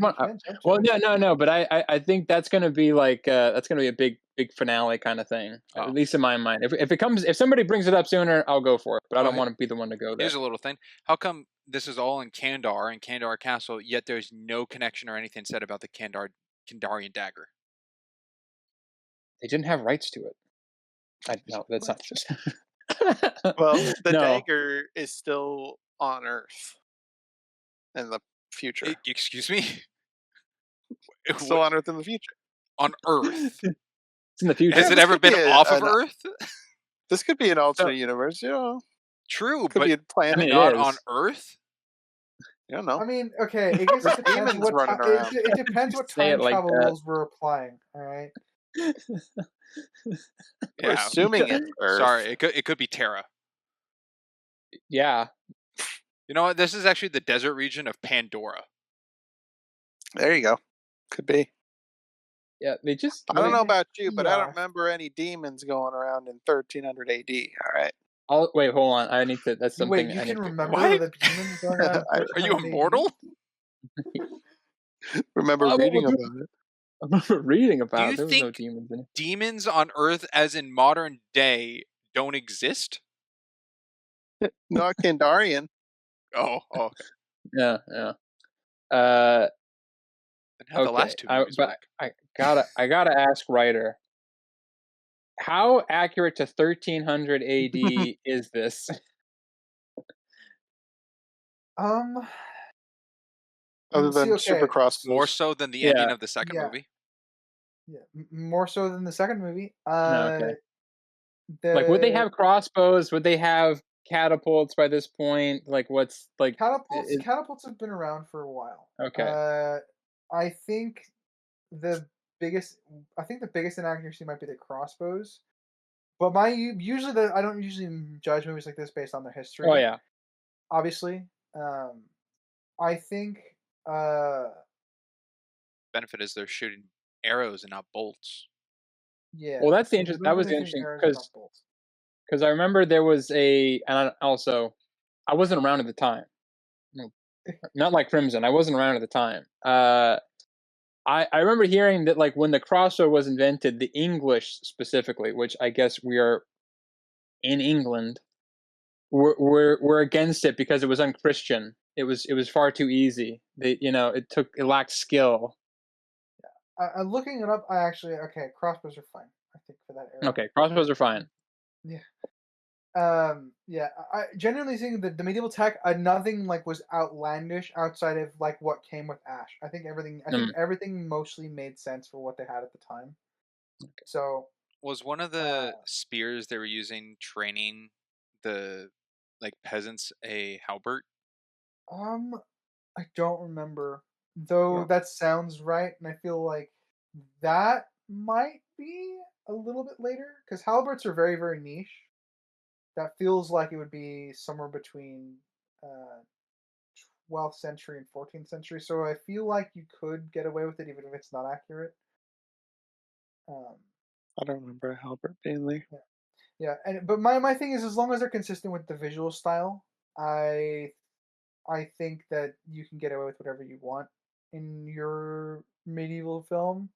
Very similarly to what I like about Monty Python and the Holy Grail, is I like that it looks dirty. It looks gross. Oh, everyone's filthy. That also, I forgot to. We kind of got past it, so I was like, I didn't want to go back. But that lady who calls like son of whores, that lady, she ate that scene. Literally, because she ate the bread. She went, yeah. She was like, I got one line, I'm gonna give it. That's a little. She gave it her all. I guess nitpick I have is that the children are beating on Ash as he's chained, and people are throwing things at Ash. It's only at Ash, not Henry and his men. Dude. Well, they're not the main character. Because he's leading, so they assume he's the worst. He's worse than Duke Henry. I don't. No, you're right, Sprinks. I don't know. I know. Yeah, I feel like Henry the Red is their kind of big sworn enemy that Arthur's probably propaganded them about. He's not leading them though. I don't think the like person in front of the chain gang is the leader of the group. There is a hierarchy. I'm not saying it saves the scene. I'm just saying there's a hierarchy. Whoever is in front has to be the worst. I don't know if because you're. It's a level. It's a shaming. Shame. I think the person who's the most dangerous should be in the middle because it's harder to escape. Yeah, but you would know if somebody broke out from the front. It'd be really obvious. Yeah, but it's probably also the easiest, either the front or the back, because you only got one set of chains instead of two. I feel like I think it's a good enough reason for everyone to start beating up on Ash. It's just the fact that he looks really different compared to Henry VIII. Like Henry VIII is a known person, so they probably just assume Ash is just a common criminal, aside from like what's on his person. Yes, he's also the cripple with one hand. Well, yeah. When have we ever known you have to remember, anybody to be lose like their hands for being like thieves and stuff like that? That's part of the. That's punishment. true. Yeah. So they probably read into that. They also didn't go on their phones and see a photo of what Henry looked like. That's true. You know, that's true. They weren't on their phones. Yeah. So he could just be like some like random soldier. So like they're like, oh, this guy's leading the pack. Yeah. They could loop it all back around though and be drinking out of their Starbucks cups. Lots of Game of Thrones bashing. I'm hearing. Only season 8. Who knew? Who knew Game of? Who knew Game of? Who knew this was actually Army of Darkness : the Game of Thrones. Winterfell of Darkness. No. There's. I'll jump to my cringiest Yeah, line. you go. I'll jump to one of my cringiest lines, which is, "I may be bad, but I feel so good." Yeah, I can picture someone wincing at that. Good, bad. Yeah,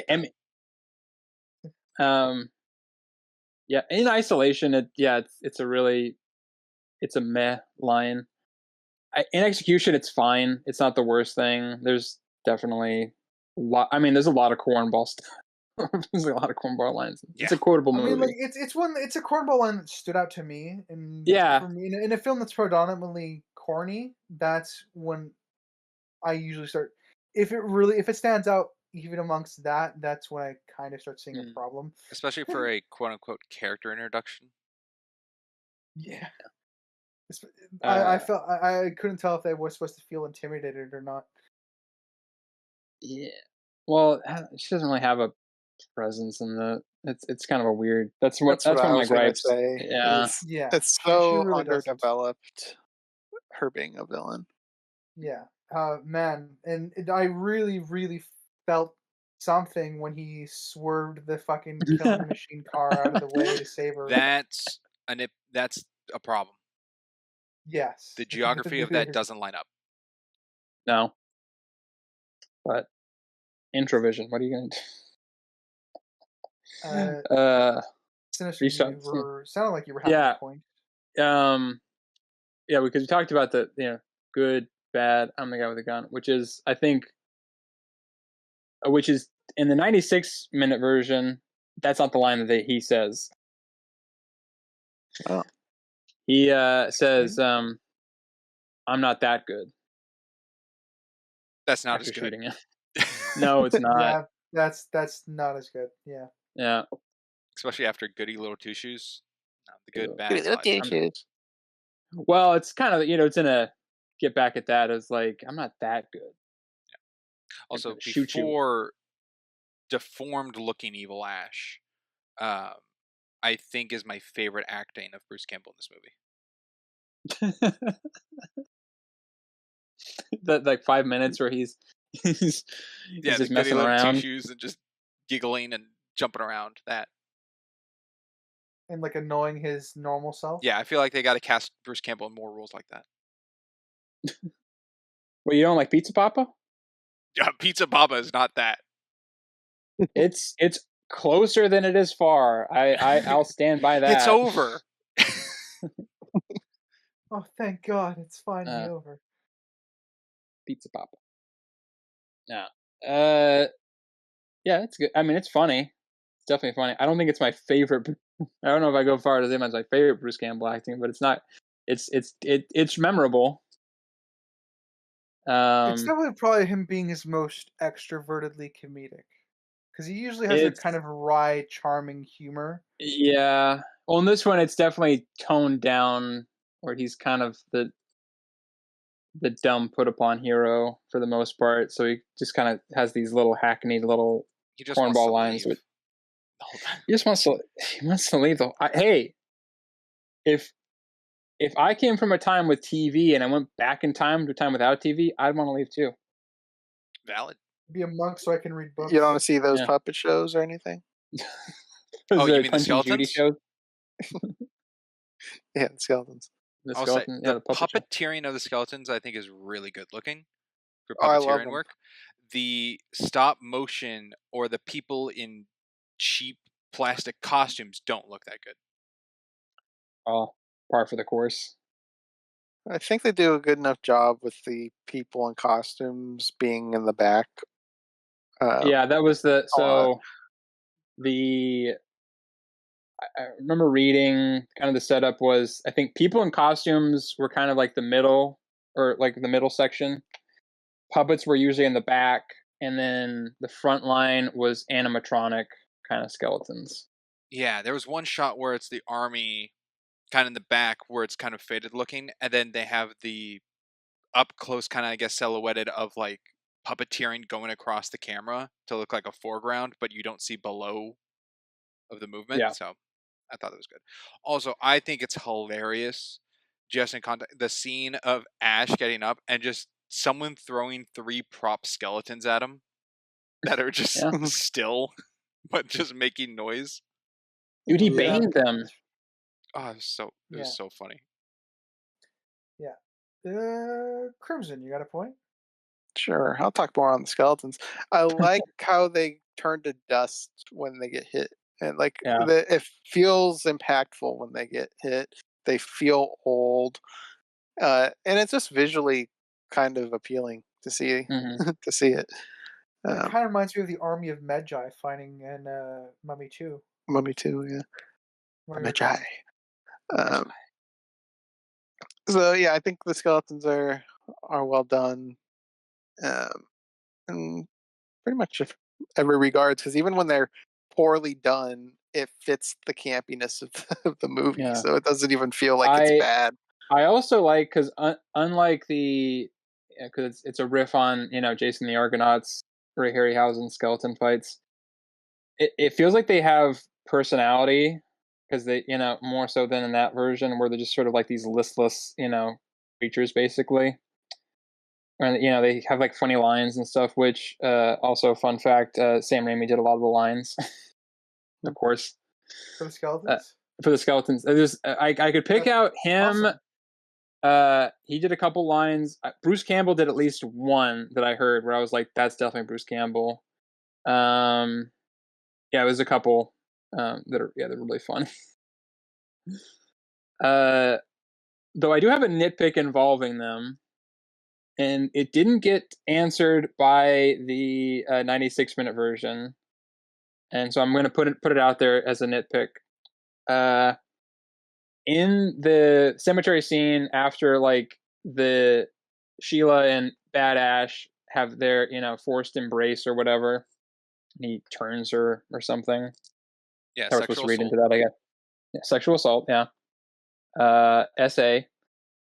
There's a bunch of skeletons leading these like scantily clad women across, saying, "We have a job for you," and that's the last you see of them. I'm like, when I first saw the film, I'm like, wow, they really just started like raping and pillaging. They just went down the road, and I'm like, yeah, but they're skeletons.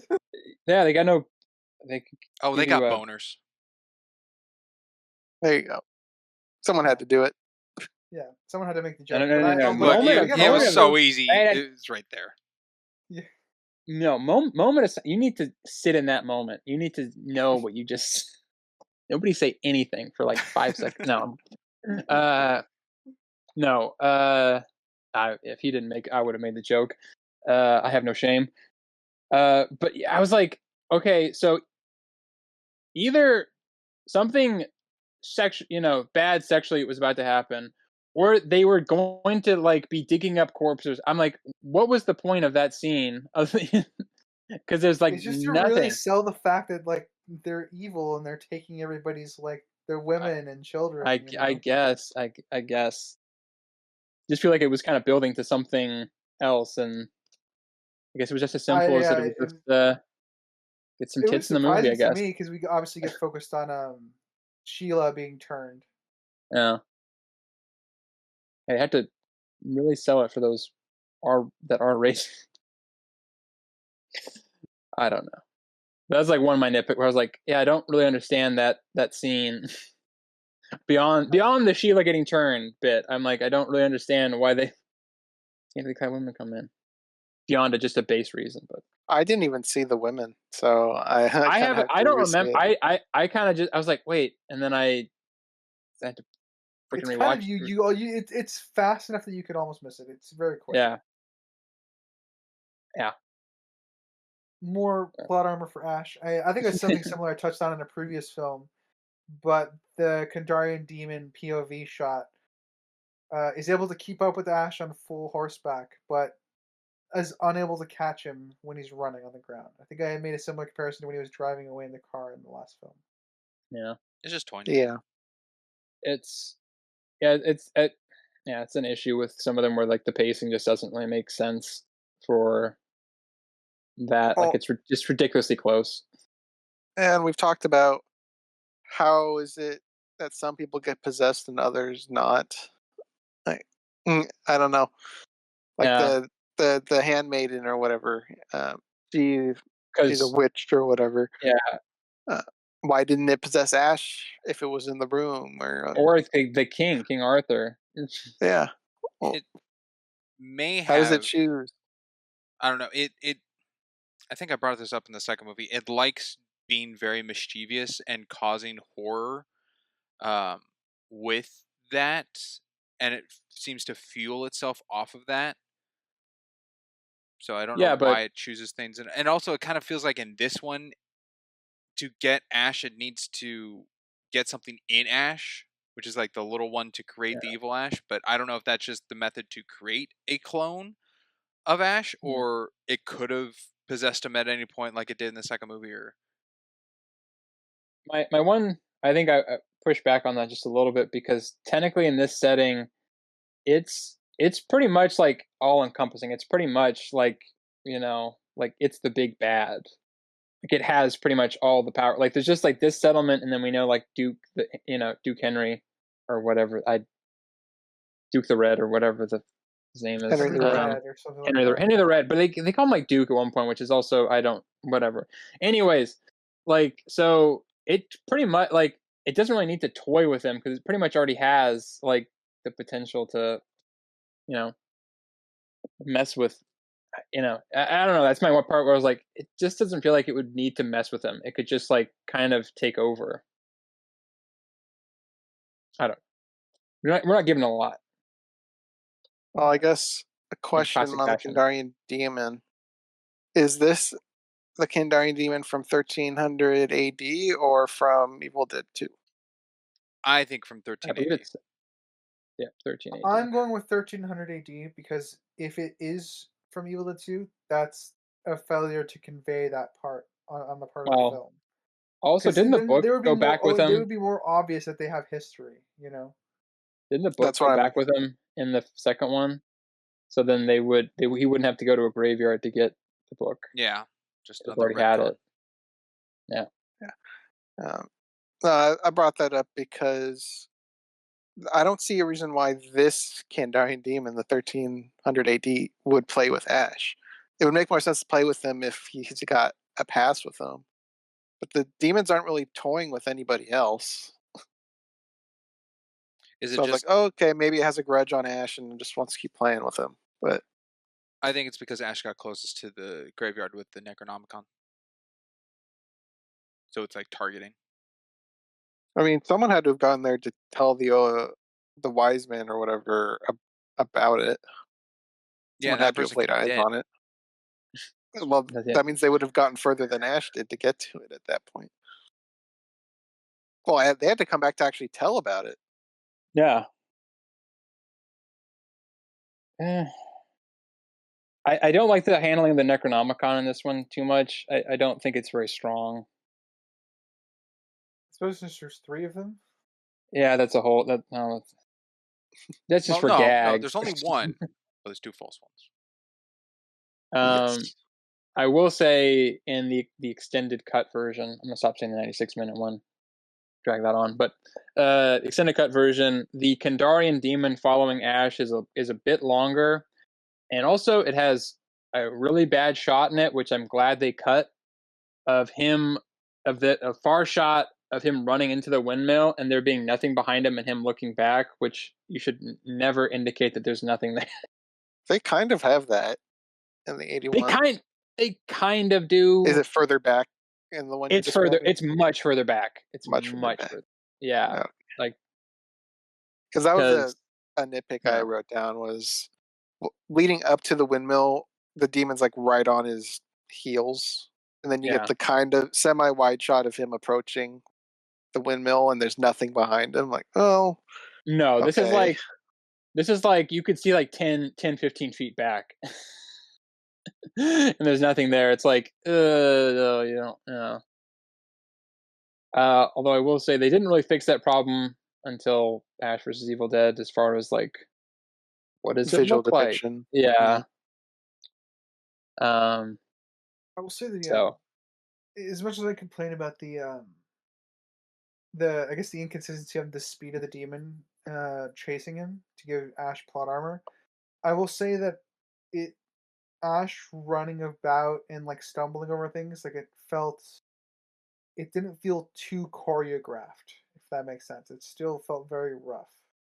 I don't know if those are the right words. Like tumbling down the hill and like real up on himself. Yeah, it felt like Pratt felt falling. real. Yeah. Probably because he's like had to do it like 30, 40 times and he was just dead tired. That could be it. Actually, that could be into it. Yeah. Just like I want you to be tired of the scene, so we're gonna do it a lot. Yeah, we're gonna do it over and over again. So you're the right kind of tired. Also the windmill scene is a little bit longer. Yeah, I think he ends up killing 2 of the little guys instead of just the one. With his expert dart skills. Yeah. Oh, that was something else I was going to bring up, because we've kind of had it similarly in a couple of other things, but I was curious to get Sprinks's take on it. How do you feel that they reused kind of the same shot 3 times essentially? I don't like it. Okay. I don't like it one bit. I don't like it when they reuse footage. The only time reuse footage I think is appropriate is if it's like in a flashback or like a dream sequence kind of thing. But if it's like incongruent to a current story to be reusing footage, I think it's lame. Oh, I also want to when I said like they reuse a shot, I mean like so that the crossbow bolt, that tracking thing. Oh, compared to like throwing the fork. Yeah, throwing the fork, and then the third one, I think is like a spear getting thrown or something. That's so they technically okay. That is better. Yeah. That's better. That's just reusing the same style of shot, which Sam Raimi is just prone to do. He probably just liked it. He goes, "Oh, let's just implement this." But implementing it in places where it feels to the point of being forced to be used that way, so it can be like the reason why the fork is there is so the shot can be redone again, kind of thing. If you look at it that way, but redoing a same shot, I think is okay. I just wanted to. I was like, Probably should specify, because what you were explaining, I was like, okay, yeah, no, I understand that part, but like what I was asking was a little Yeah. bit different. So Okay. I didn't want to like get you into a corner by no, accident. it's fine. The arrow to the fork throw looking the same versus reusing the Kandarian, or not the Necronomicon of Evil Dead 2 at the very beginning in the flashback part. Yeah. Okay. Just was curious. But yeah, it was yeah. Yeah, that's fair. Brinks, you got a point, or was that your point? Buddy, I got plenty, but being popcorn, I don't know how many I have. So again, crazy because of popcorn. At 5 minutes and 47 seconds of this movie, we see Ash being shackled and he's reacting to being whipped, but there's no whipped in shot, and it cuts to someone on horseback whipping someone off of shot. So it's not shown Ash being whipped, but it's framed by editing to tell that he is. That was the one thing Sam wouldn't do to him. We need Bootstrap Bill to be on that horse. Oh boy. Is Ash his son? What a twist. Just happy to see Stellan Skarsgård again. Good point. He's definitely a better Bootstrap Bill than what's his face. There was a different Bootstrap Bill? What? No, he's just saying that the Marvel character, like Doctor whatever it was. Skarsgård? Eric Selvig. Gotcha. That's what you mean. Okay, the actors or the roles he's played. Portrayals, yes. Okay, he made it sound like there was 2 Bootstrap Bills. Not yet. I'm sure they'll get to remaking it. No, I hope not. They're coming for all of it. Yeah. I mean, Harry Potter's getting remade, and that should have been untouchable. Yep. I do like though that because when Ash kind of fights his way out of the pit, and he's like, "Who wants some? Huh? Who want?" And then he goes to the guy who was I believe he's supposed to be the whipper, the balding guy. The balding guy, because he's got the whip, and you. Yeah, it's funny. And he's one of the first to rally. Yeah. Him and the blacksmith. A little redemption of him. Yeah, the blacksmith. I can't believe the blacksmith is a character in the video game. It is a bit wild. Wasn't he DLC? Yeah. If DLC, it wasn't the blacksmith. If it wasn't for the 2 montages, he would be a removable character. Well, it's just such a weird shot of introduction of him in this movie, because we go by Ash, and then the camera just like focuses on him in the background within like focus. Because he's like, this is the chosen one. I can tell because I'm bald and have facial hair. I can't wait for 30 years to be in a video game, dude. I do like the kind of a little bit on that scene. I like that Henry is very calm for most of it. Yeah. He obviously is cheering when Ash is beating up the demon and winning the fight, but he's very, very calm for most of it, and is very honest with Ash, which is why I think Ash ultimately lets him go. It's like, Arthur doesn't care what I say. Yeah, I did think though it was a little. I was kind of, but I think you're right. There's a decent enough reason for it, because I was like, well, he doesn't help him, so I always was like kind of. Yeah, I was like, why did he let him go? Because he didn't help him to try to get out of it, even though I know he's not going to be able to help him. But, He definitely, he told him the truth, which is... Yeah, that he's not going to listen to me. In a bit of a microcosm, that is kind of what Ash's arc is about. He needs to stop running away from things and face them. And being told the truth helps with that. Yeah. So. That is also, just to piggyback on, that is another cut scene, which I'm like, it's not super necessary, but I think it would have helped. Because there's a little bit of a suspense of, because they're like, we're going to get King Henry's men to come and help us. And they're just kind of like, that's sort of it. But there's a deleted scene of him trying to recruit Henry. Oh, that seems good to have. Yeah, I didn't end up watching the whole thing, so I don't know. And it's also not in a great state because it's kind of crappy, just Like not. found footage thing. Yeah, sort of. Yeah.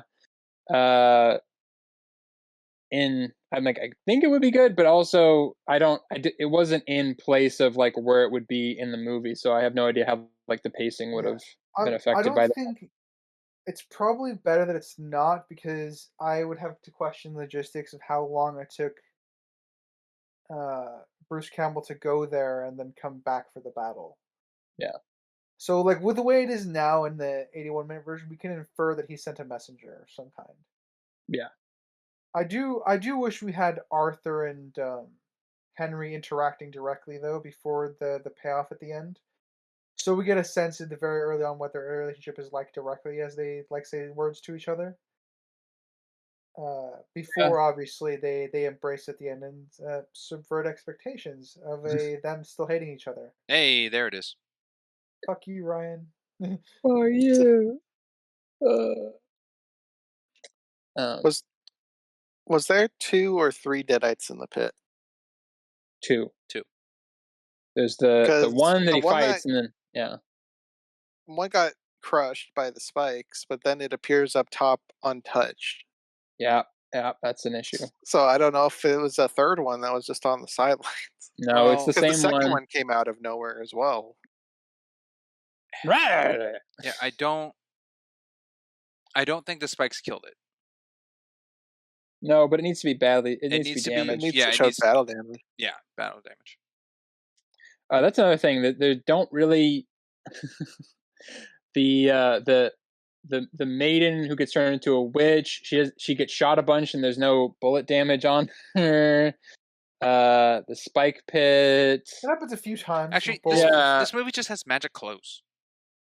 The magic clothes. They don't have a lot of 'Cause- squibs. No, they're all wearing variations of the John Wick suit. Kind of just the, like a smart finale. The lady doesn't get really shot up. She gets shot up No. a bunch, but doesn't really show it. Yeah. and when so- Evil Ash is being born, he's not naked. He's just like growing the clothes off of. well, normal that's Ash. I'm fine with that. But Shockingly, he I'm doesn't okay grow with a that. chainsaw hand. No, hey, spoilers. What? That was gonna be in the 4th movie. Darn it. Do you know what the plot of the 4th movie is going to be? Was there a 4th Uh, movie in the works? Well, okay. I think we should talk about it now. The It's alternate time. ending. All right. Yeah. We got to talk about the alternate ending. There is an alternate ending that was shown, and test audiences said no. It was a downer. I don't know how many are me and Crimson the only two have seen it, or has I everybody have not seen seen it? it. Okay. I have not seen At least I don't think. Okay, I have. I'll describe it. So, and that if you watch the movie carefully, which you better have been, then the final scene with the Merlin-esque figure, his mouth doesn't sync up with the narration going on. That's because originally he was supposed to take a potion of no more than 6 drops and go to sleep for the 6 centuries to wind up back in his own time. Needless to say, in the alternate ending, he doesn't take 6 drops; he takes 7.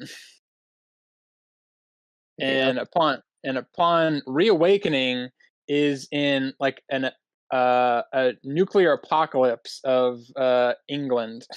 Like Mad Max. Yeah, like Mad Max, and he's oh, I overslept. Merlin so the is next or part- Ash? Ash. Oh, He's like, oh, I overslept, and so he's a whole 100 years in the future of where. So he's in 2000. No, sorry, 3000. No? 2100. 2100. Yeah, sorry, I was getting centuries mixed up. Don't have to use them that often.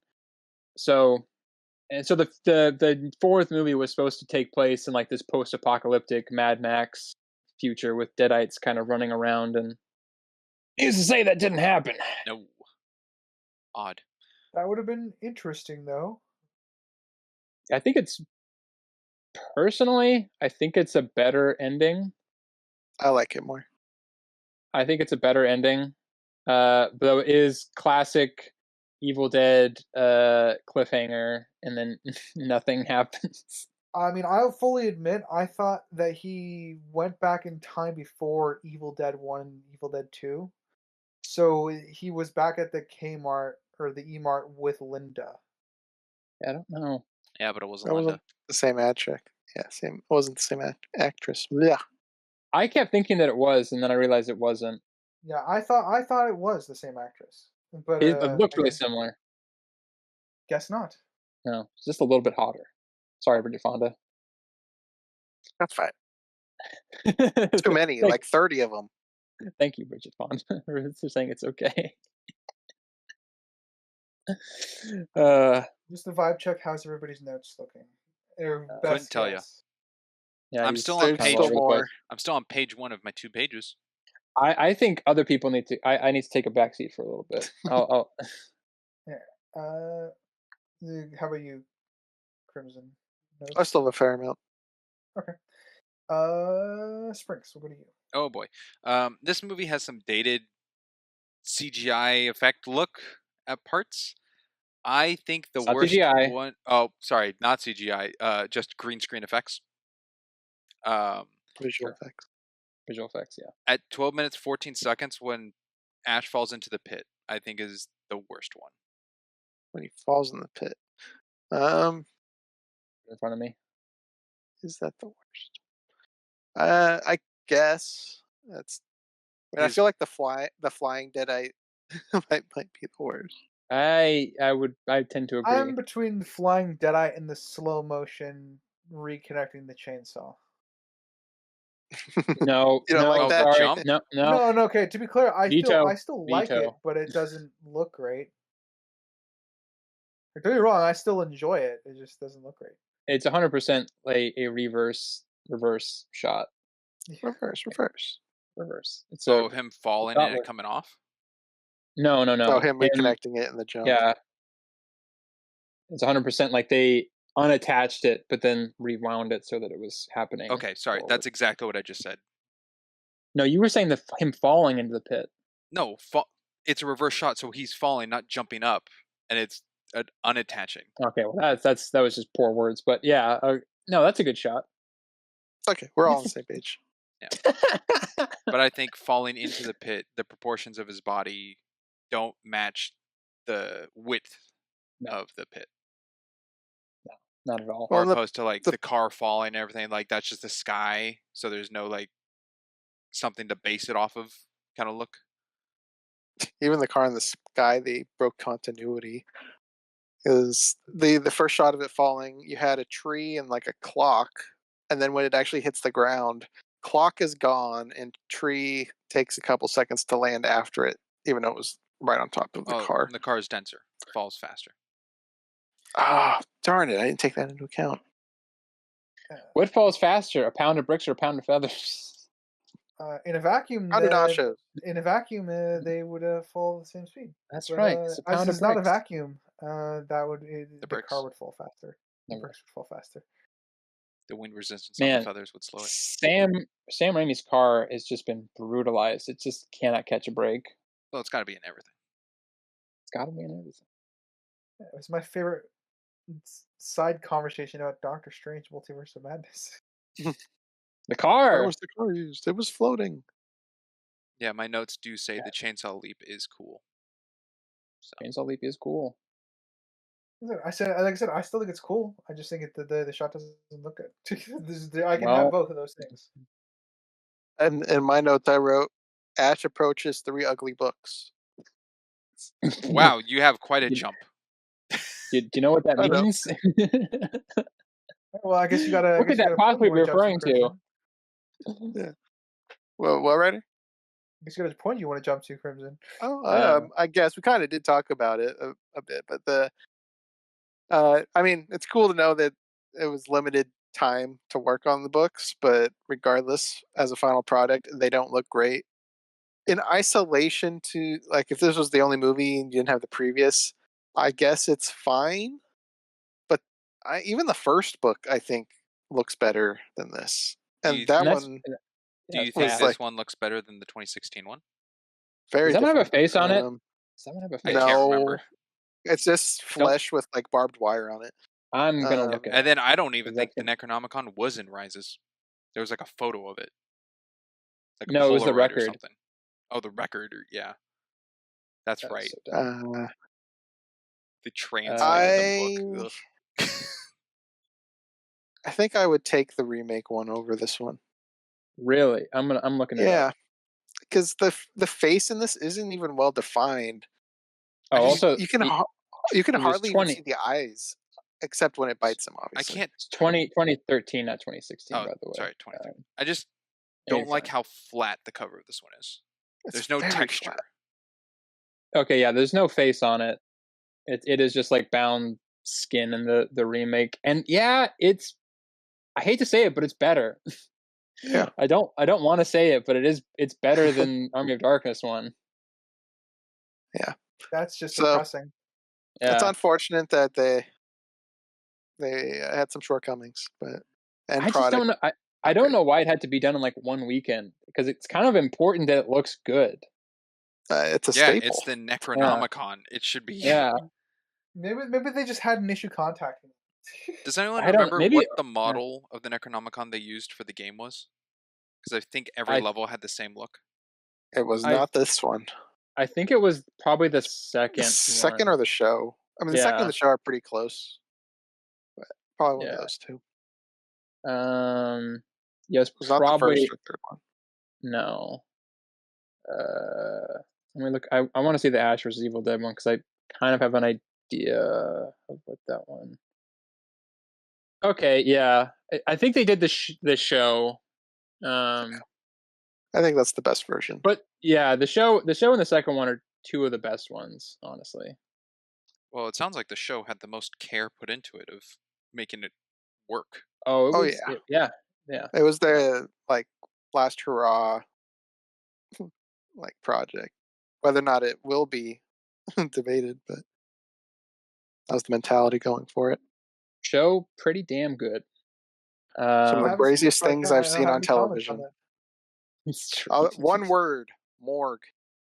That's Yeah. all I'll say. Yeah, more. I've seen. Season 2. Okay, I think I knew you guys.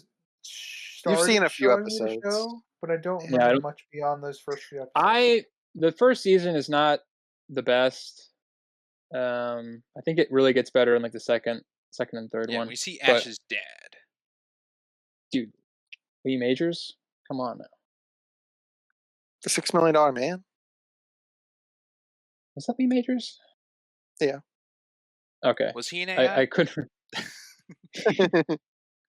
Was everybody? No, in I that? think it was Bruce okay. Campbell the I teddy think bear? my confusion. No, he was not. I think my confusion with that was because I was thinking of Bicentennial Man, because they're basically kind of like the same movie, just just a different demographic. Yeah, Anyway. I guess so. AI trying to be real. Similar tone, similar kind of setting. Although AI So- is definitely Pinocchio. Going off of the sidetrack story about AI, let's go talk about Prince Caspian real quick, because I feel like that needs to be spoken about. Okay. No, I'm done with that. Oh, I'm like, is Lee Majors Bit in over. Prince Caspian? No. You had me on the edge of my He's not seat. even in this movie. Yeah. I'll bring us back now, I guess, to Army of Darkness. I will actually jump to kind of one of the staples of the climactic fight, Mhm. which is the using like the explosive arrows in a correct way. It's a small thing. I really appreciate it.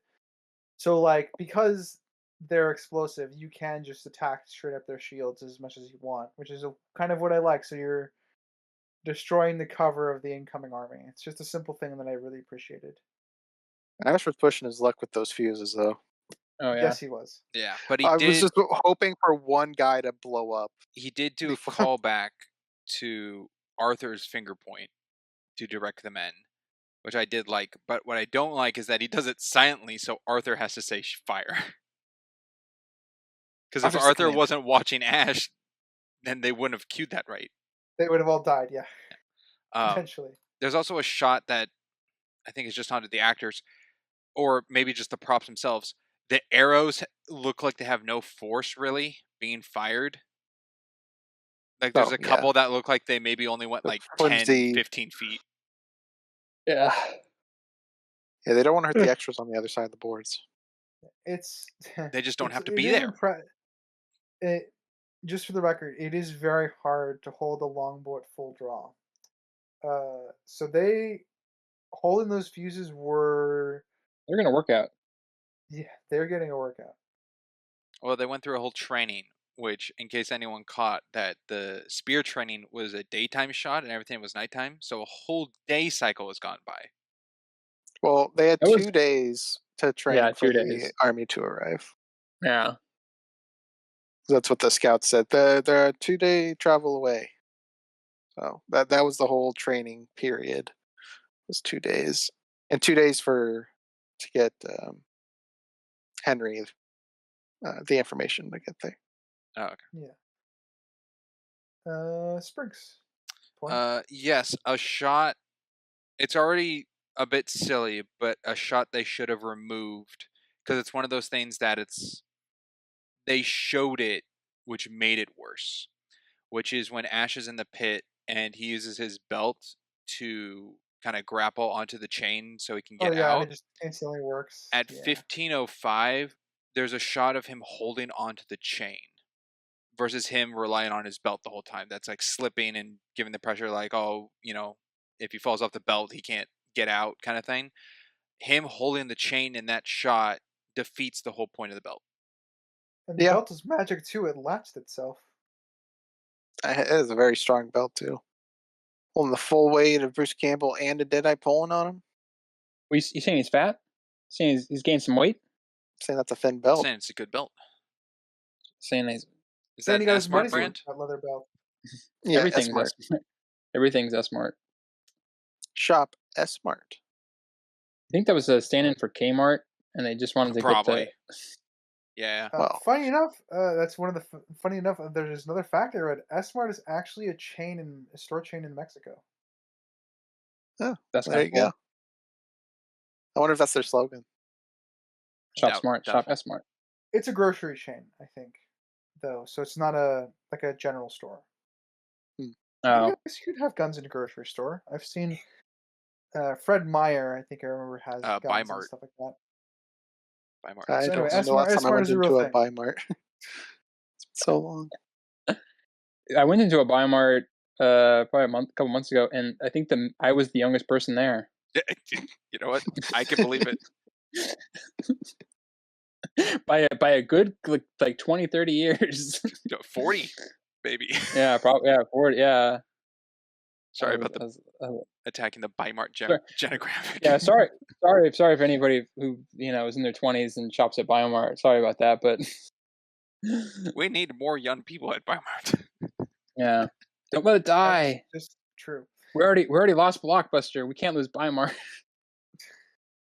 No, there's still one Blockbuster. Yeah, there is. There was one Blockbuster out there In the U.S. Yeah, in the world. I thought it was gone. No, it's in Bend, Oregon. No. There's one. No, there's because like 2 in Canada or something. No, I think those closed. Yeah, Did they? I think it's gone. I think we looked into that one at some point. Yeah, I think those closed. I'll fact check while we jump around. I remember there's a big. I remember that. I think the last Blockbuster closed. I remember because John Oliver did a whole segment on it. Hey, no, audience, no way the Bend if you're questioning what a Blockbuster is, sorry. Get out of here. Yeah. No, you can stay. It's just. Woof, woof. Yeah, we're engineering ourselves. While he's doing that, Spriggs point. Yes. I know. Okay. I know it doesn't make sense, but I am glad they added a pause for Arthur to try to piece it together for it to function, and it wasn't immediate. But Ash telling him that his shoelace is untied is pretty funny.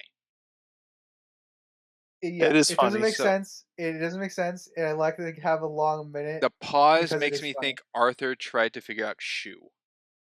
What's he's like, he doesn't know what a shoelace is, but a shoe, and he's like, might know what a shoe is. They would have laces, right? Not necessarily for their shoes, but that's how the armor straps get tied in. They have, so he would know what a strap true, but is, they could be called straps or something, not laces. Yeah. Laces might be a shirt thing. But they also call them shoes. Yeah. So the hesitance is I the mean, foreign they do connection of the they do word, call them but shoes. Yeah. for him to piece it together enough to look down to try to get it, I think works. It's funny because the armor's covering his laces anyway, so he wouldn't notice. True. That Which to is me is part where of the joke. comedy comes in. Yeah. Yeah.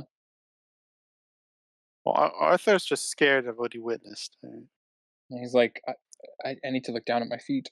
For some reason, everybody looked down in the pit Also, when Ash went in, but when the first goon guy went in, they just stood there like waiting for the volcano. Also, was Arthur in charge of the castle? Mm, Not necessarily yes. the king, but being that Ash He can just seems like a punch him in the captain, face and no one reacts. Yeah, He's the man. See, I attribute that to plot armor again for Ash quite a bit because Yeah, he's fully surrounded.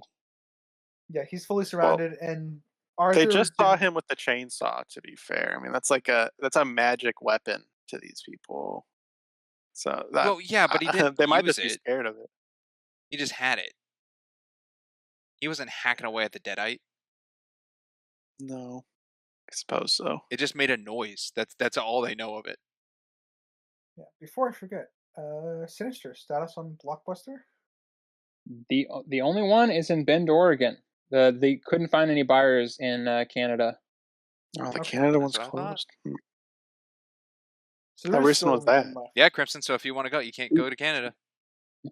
2011. Darn it! It's right around the corner from where I live. know. Sorry to dox you. All the way out in Texas. Hey. Yeah, still recovering from the lost rooster teeth job. That's got to sting. Yeah.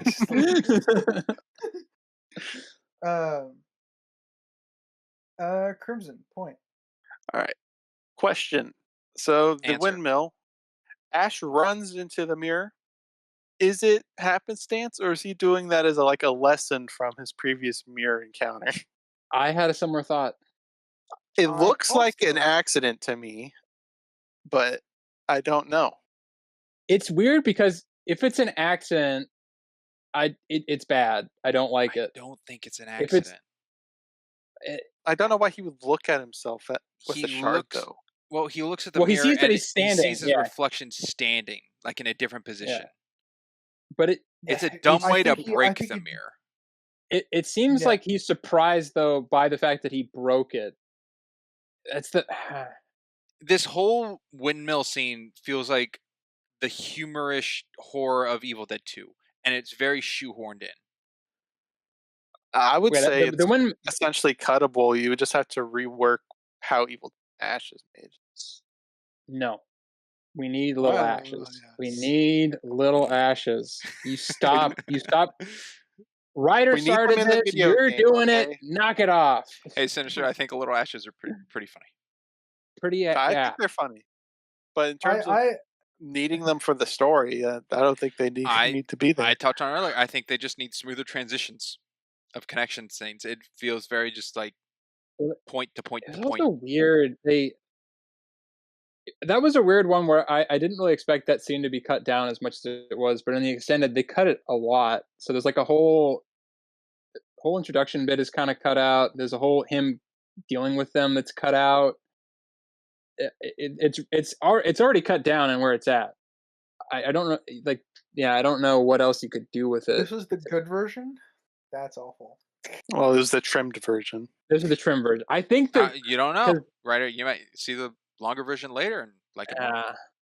I do recommend at some point everybody try to watch the Bruce Campbell versus Army of Darkness director's cut version, because I do think it's a better version, but I don't know if it's like I can't tell you A pacing necessary wise if it's version? better.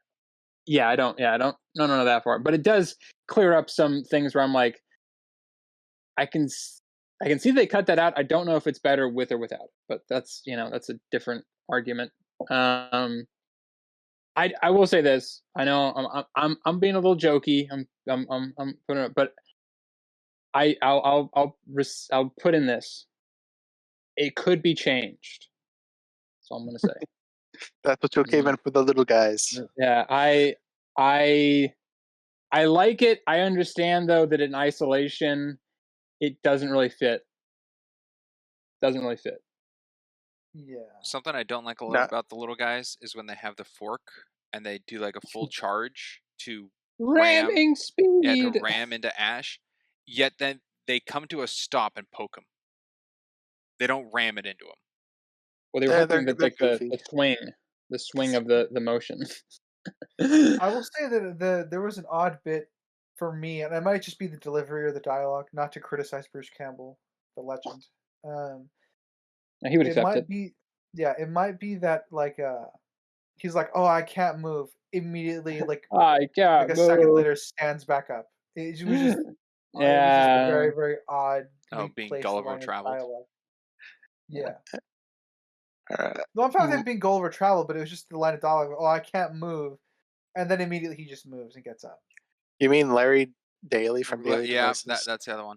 From Larry Devices. Wow, had to go to the second movie where the reference you're talking about is in the first movie. Yeah. Well, I'm more addressing his occupation. Anyways, what was I gonna say with the? Oh, there was a continuity error with the Gulliver's Travel bit. You see the two small guys pinching the nose, and then you get like a wider shot of his whole body, and then each of them have one hand on his nose, other hand opening his mouth, and then they cut back to the closer shot, and it's just them plugging the nose. So that's not great. I would have preferred it if they kept their hands opening his mouth, so it doesn't look like he's just willingly opening his own mouth for the guy to jump in. Oh, interesting. I took it as like it looks like he needed to breathe, so he opened his mouth. It's not like I said, one of the shots does show the little guys opening it, but it cuts between the. It's a I think they continuity didn't. issue. I think they didn't. It was probably something where don't know if we want to have them opening his mouth or not, and then they kind of did like the weird. It was like in the editing room. It kind of got fucked with. I don't know. Sinister, I'm sure you would have loved if Ash closed his mouth and the tiny one falling did like Hulk and Ragnarok and just bounced off. Yeah. Or I guess Bruce Banner. I would have laughed. I would have chuckled. Something. Damn it. Oh, that was the other thing. Unlike previous Evil Dead, there were the two previously. Sam Raimi did not get final cut on this film. Universal got final cut. Yeah. Oh, interesting. Okay. They edited this with final cut? Jeez. I know. The earliest version is flatbed. So they had so that's why there's a that's why you have an alternate ending, a couple other things here and there of why some of the shots don't really add up, or there's egregious things here and there, but classic. What would eventually happen with Spider-Man 3 was already happening in Army of Darkness. That's just how it works sometimes. Raymond charges in the third movies. It's the third movie every time. Where's Doctor Strange 3? We'll get there with his third eye bit. That's why he did the second one. He's like, they can't fuck with me on this. I'm not doing a third one. No, you got to get Ivan to do the third one. Yeah, that's true. Spriggs point. Yeah, when Ash came out of the pit and punched Arthur, and Arthur unsheathed his sword, how did Ash get his gun? Good question. Yeah, no that's idea. That's a continuity error. Was on his back. They just teleported him. Yeah. Yeah, he just had it. We don't even know who took it from him. Magic shock. And if it was the guy who was whipping him, that's on the opposite side of the pit, like away from him. So I'm just trying to find ways that you could solve around it, and nothing's coming to mind of like how that would work. I'm laughing because Crimson posted the picture to see Bruce Campbell with glory hole mouth.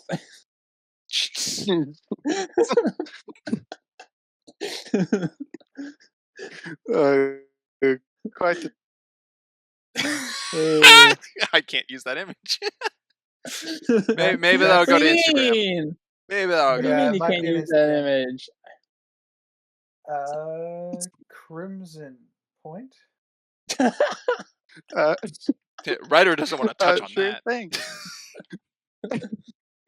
The audience doesn't know what's Uh, going on. We're laughing at nothing right now. Well, no, they got a little visual on the visual side of things, but it's not the exact the- photo. So the Evil Ash fight. Spring kind of touched on the choreography not being amazing in this. I think with the Evil Ash fight, it's pretty decent. Still with the issue of how does Ash know how to fight like this being an Different issue, Ash. but yeah, but it's within the continuity. This is a follow-up That's also film. true. Yes. I think the best choreography bit of that fight, though, is the kind of swing duck roll to grab the torch. When they're Yeah, at the pretty top of the smooth. stairs. Yeah, that's good. They do a decent job because It's pretty dynamic. Yeah, they throw like they're fighting on the stairs. They also throw in like extra people for Ash to fight as well, so he is dealing with them while trying not to die. Gave me a little bit of General Kale. Just attacking and pushing people off the stairs. The brute. The A brute very you brutal use. fight, yeah. I think it works. Again, as you said, it's not the prettiest choreography, but it's enough to get some dynamism in there and convey what's going on. Like I don't feel lost in the fight watching it. Yeah, and the way they implemented the humor is also good, like the punching his head and spinning it, and all that jazz. I guess my complaint with it would be the actual ending of it, and that's him sitting on the catapult. Yeah, He could have landed 'cause he's- anywhere. Yeah, so lucky, but also evil Ash is an idiot for just standing there when he should see that it's a catapult. Yeah, even if it didn't have an explosive on it, he Well, still could have just been launched. Ryder, it's not like he was born yesterday. That's funny. He was born 2 days ago. Exactly. I mean, he knew enough about medieval tactics to build a battering ram, so Where did he get the horses? it's a good They're not question. zombie horses. I assume the Just like, same place where they rounded up all the women. the scantily clad women. Yeah, Could be. Yeah. Some the farmhouse. other villages. Yeah. Like Seventh Seal without going too far.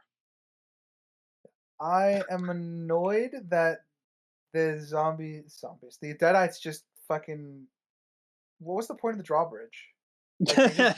Like they walked across the drawbridge and hit the drawbridge. Like what did they walk across on? It was a different entrance. Well, it was it was a platform. They put down a little platform thing. Yeah. Which was the stop Okay. motion look. Yeah. And they broke through in like 3 hits. That's not how gatehouses work. Yeah, this You is know, They you're have right this about ain't that. Prince supernatural Caspian. strength. They have super strength. All right, they're demons. No, they're skeletons. Okay, if they're skeletons, no, I'm gonna go with that one because if they're super strength, You can't put then- logic in it. They have no muscles to keep their bones together. I mean, They come get on. punched once and fall apart.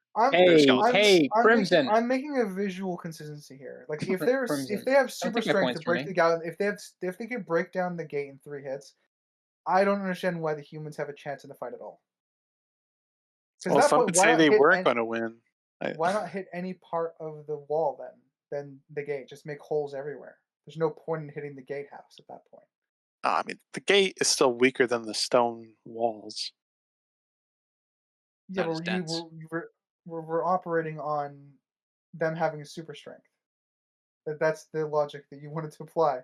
Yeah, but there's levels That to opens super up that strength. opens up more flaws. Is the problem? There's levels to super strength. Yeah, you're going with like Just the because Superman they can thing. punch through a wooden gate in 3 hits with several guys, What was it? The and then having Okay, so them the they line hit through of the Superman drawbridge with Dark and Side? the stone metal wall. gate. They hit through the drawbridge and the metal gate being behind it. It's not a metal gate. Yeah, I was like, I don't remember a metal gate. I think it's just the wood. Yeah, it's just the cracking wood and with splintering. the metal. Yeah, the metal siding. I don't remember then. A metal gate was might just- down I when the might- drawbridge went up. Yeah, so then they had to hit through that as well, the metal gate behind the drawbridge. But it seems like Oh, they well, then broke. that just disappeared then. No, it seems like they broke through the drawbridge that was up, which is the wooden part, and they raised the gate on the inside Let them in. because that How gate Funnel wasn't them. down. Yeah, Let but them how in. could they do that? Though? There was nobody on the walls for them to do that. Couldn't tell you. So I guess we did find an issue: the magic disappearing metal gate. I don't think it's. I think the gate was as soon as the bridge went up, they put the gate up, and I don't know why. Well, that's an issue because it's stupid. It is Yeah, but stupid, I mean, but they it's break it's through an the issue. drawbridge, and there's no gate It's down.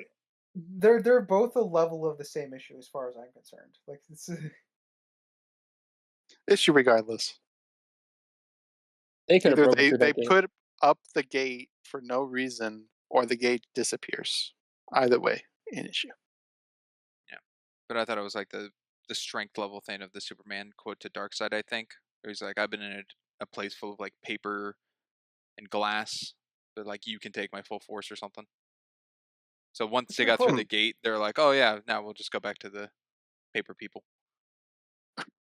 Yeah, the paper people. The paper people. I like the set. I'll say it. I feel like that's where It's a much good of the set. budget went. Yeah. It's in California, I believe. I don't know the. It's where they film a lot of stuff, though. Also, they It's a film stuff lot. in. Yeah, they film Universal Studios. It's not a lot. It was not Universal Studios. Universal Studios. No, it was on a location, but I don't. It's kind of like this deserty area in California. I don't recall the name exactly, and they also filmed in Bronson Caverns, which anybody, if we have any Batman heads out there, that's where the Batcave was. We should probably cover a Batman to get into that. I don't think anybody here knows anything about Batman. You're talking about a little vampire, right? He's a man in a bat. Sinister, are you making a joke or a riddle with that? No, I'm not making anything. I was just saying Riddle that me this. Now I'm It's in Sinister fear. joking. I was just saying that you probably knew that because you're a Batman person. Yes. Yeah, there's Bronson Caverns or Caves. I can't remember, but yeah, that's where they film. I don't know if it was the show or I think it was one of the first or the movies they filmed in there. So that's the Batcave. All right. Springs Point. Yes. Is it inaccurate? I know it's one of like the lower parts of the hierarchy or anything, but as soon as when Ash is like being treated with the grapes and the wine and the leg of whatever heck animal, Sheila addresses him as a lord. Yeah, I think that's just a sign of respect, not necessarily an actual title. I mean, they could have granted him a title, I guess. I don't. It'd be I kind have of weird. no idea. He could be get a title because he's supposed to be the prophesized hero. Well, so could you be become a something related lord to once that. you own land, right? Yeah, he doesn't own any land. What the lord is. I feel like Sir would have been fine. Well, yeah, but this is also like There's 1300 AD. There's a few distinctions with that, but it's not common practice to call someone a lord without them owning land. So I would probably lean more on the side of an issue. But like if you had an officer on a neighbor boat that you refer to as captain, even though they're not the actual captain of the ship, they're just the one in charge at the time being. That's kind of old naval doctrine, or just as a sign of respect, whoever's in charge. So they would still have the title, but they wouldn't necessarily have the rank. But I don't think that was common practice for lords. So I will probably lean on that being your problem. Lack of Ooh, a research. problem. For the Man, I can't wait writers. for this recap to know where all these things line up. I have it As of now, it's nitpick, but undefined. yeah. Because I think Sheila's the only one who it's a calls him nitpick, Lord, yeah. and it's in that one bit, I think. Yeah, it's a nitpick. I don't like that scene. The possessed Just because servant? it's no, not the so that I think that's kind of like some of the cheapest looking sets design in the movie is that scene. Mainly because Universal didn't want that scene. They didn't understand why they wanted to film it. And so they were like, we're not going to give you the money. Because I think that was like an after thing or after wrapped up production. So that's why that scene is looks kind of Weird. cheap in comparison. But no, that's not why I don't like the Explain a scene. lot. I don't like that scene because it really, I feel like it's not. It feels out of. I know, like they Looks kind of off. establish it in Ash vs Evil Dead that he's kind of not like the best guy. I mean, he's Kind of a sleazeball a little bit. kind of a sleazeball, but it does feel kind of out of character for this being kind of the first of that, for him to just kind of be like this, just, oh yeah, give me those grapes, I'm gonna eat and wine, and it just seems a little bit over the leg top. of the horse or whatever that thing was. Yeah. It was huge. Serenade me. First you want to kill me, now you want to kiss me. Whoa. I guess For me, he hasn't my- really had the opportunity to act like this in the other Yeah. movies, I guess, if there's to be a defense for it. I like, it's not the worst thing in the world. It's always the same where I'm just like, it just feels so out of character in this specific moment.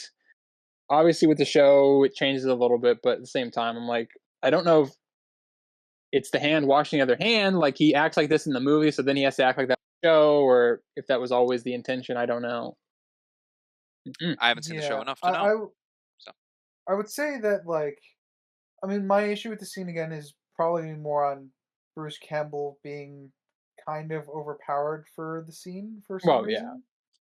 reason. Because at that point, that still ties into that's Well, not really his character. Well, you don't like him like doing the whole shooting from the back and then acting like, oh. No, Like he I mean, just like, didn't okay. like that. Ultimately, I think it's cool, but Yeah. I don't think he's like within his character to do that. No, At It's least as now all far as Mr. I Confident. understand his character to be. no. Yeah. There is like a weird level of like overconfidence that I think is kind of, it's a weird mix because it's like he's overconfident, but then he also like doesn't really want to do anything. It's like, oh, I just want to go back home. What, I have to The go reluctant somewhere? hero. Yeah. I don't know. Yeah, it's again, I think it's just because of the setting and everything that it kind of has to work that way, and it's obviously different from the first two movies. So it, again, personal bias. How's everyone's notes now? I'm still on page 1. Less than last time.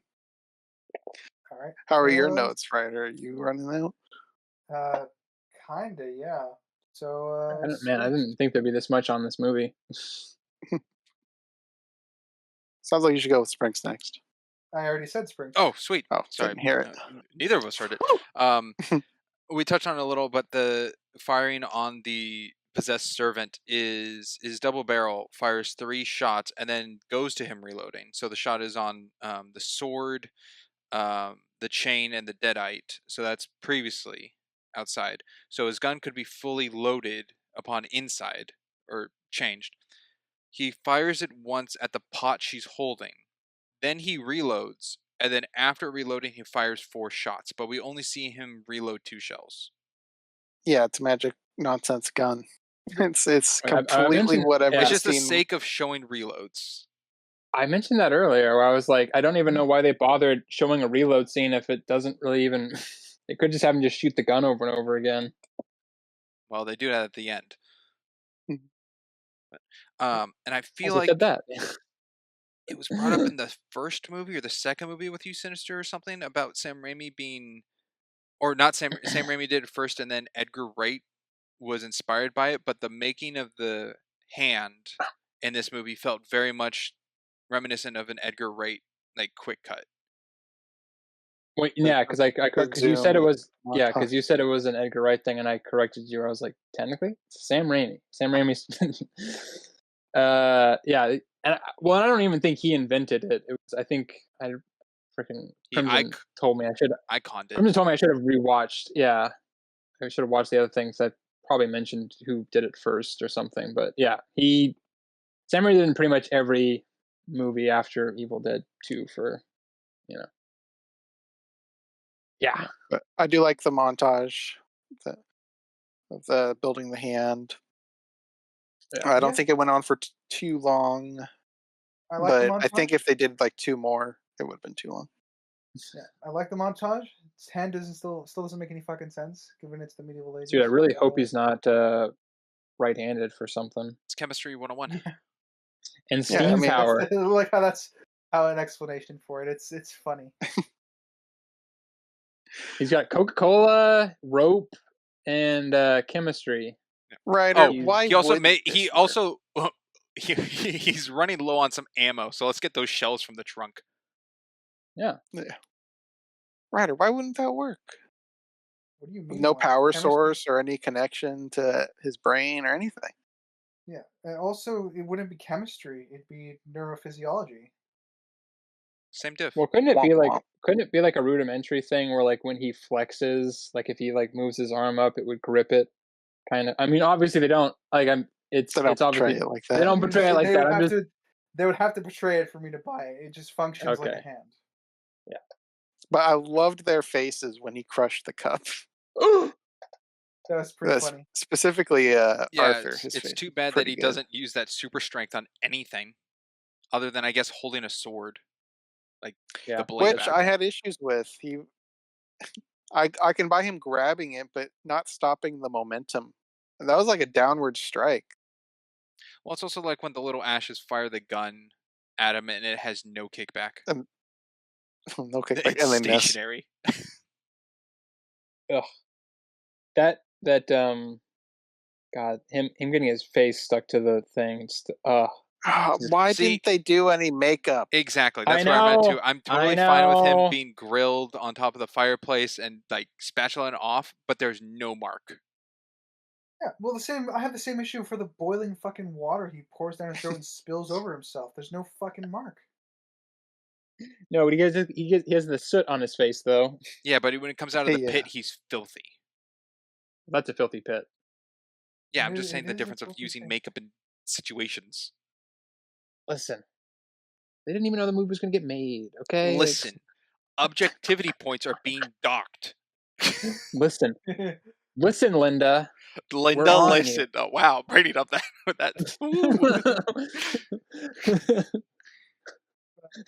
Honey, Mostly I honey, like the- Linda, listen. I'll jump back to the windmill for one of my points. Is I like that kind of PTSD that we get before the little buggers come and ruin everything. Yeah, he's like, Ruining So we get a bit of PTSD that I actually quite like because it's like the only real hint of like the psychological trauma he's been dealing with because he went from the second movie to this in reality. yeah. It's been like a day. Yeah, he went through the whole hand thing, and Linda sitting in the hallway being possessed. That wasn't in the second one. That wasn't. I keep forgetting. No, that was in the first one. I don't blame you there, Sprinks. It Yeah, is kind it's- of easy to mix the two Yeah. scenes. Well, it just feels like a retelling, so it's Well, that's what it is. yeah. That's why But yeah, it gets jumbled. yeah, it's all over the place. Yeah. And I like how they portrayed the door getting hit by the demon. It's not just shaky cam, but something else feels like something's happening. I don't know. You got the zoom, you got the shake. You got these weird like side movements. That's the other thing. That's the other reason I hate that witch fight scene is because the shaky cam is so. It's too much. Like too much shaky cam in this. Yeah, but it's There not is a lot of- Cloverfield. Yeah, there is a bit of shake cam in this for sure. But yeah, as you say, not And Cloverfield. Yeah, I know, and I know, like, the shaky cam, Evil Dead trademark and everything, but it's like in scenes where it doesn't really make sense. Oh, like the end of the movie. Yes, like the end of the movie. It's like it's that, and I it's just like feel- not. The Deadite. Yeah. Any Deadite on screen takes over the camera. Well, yeah, as it should. They're the stars of the movie, The Evil Dead. Yeah. Hey, this movie So- isn't called Evil Dead. No, it's Bruce Campbell versus Army of Darkness. Is it a? He had some vinegar is it a- behind that. Because Army of Darkness is a dumb name, okay? It's a dumb name. It's not a great name, no. Not once do they say it in the movie. It's a good name. It's just not a good No, Evil Dead look, name. it's not Medieval Dead. No, Medieval Dead. I would watch. I would watch that. Army of Okay, yeah. Army of Darkness is not the worst. You've seen Army of Darkness? Army of Darkness. It's not the worst name, but it is worse than the other options. It really makes it feel like the Army of Darkness is the center point of the movie, and it's not. Well, it is the big battle. Like that battle. A good chunk of it. Like yeah, the last 25 minutes. Yeah, it's 20. like calling the second Lord of the Rings Helm's Deep. Not a great title. Twin Towers, though, that's great. That's a great name. Oh, it's not called that. Whatever.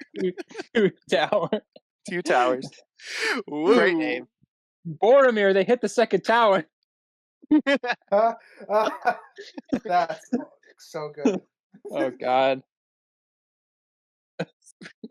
A second Balrog has hit the tower.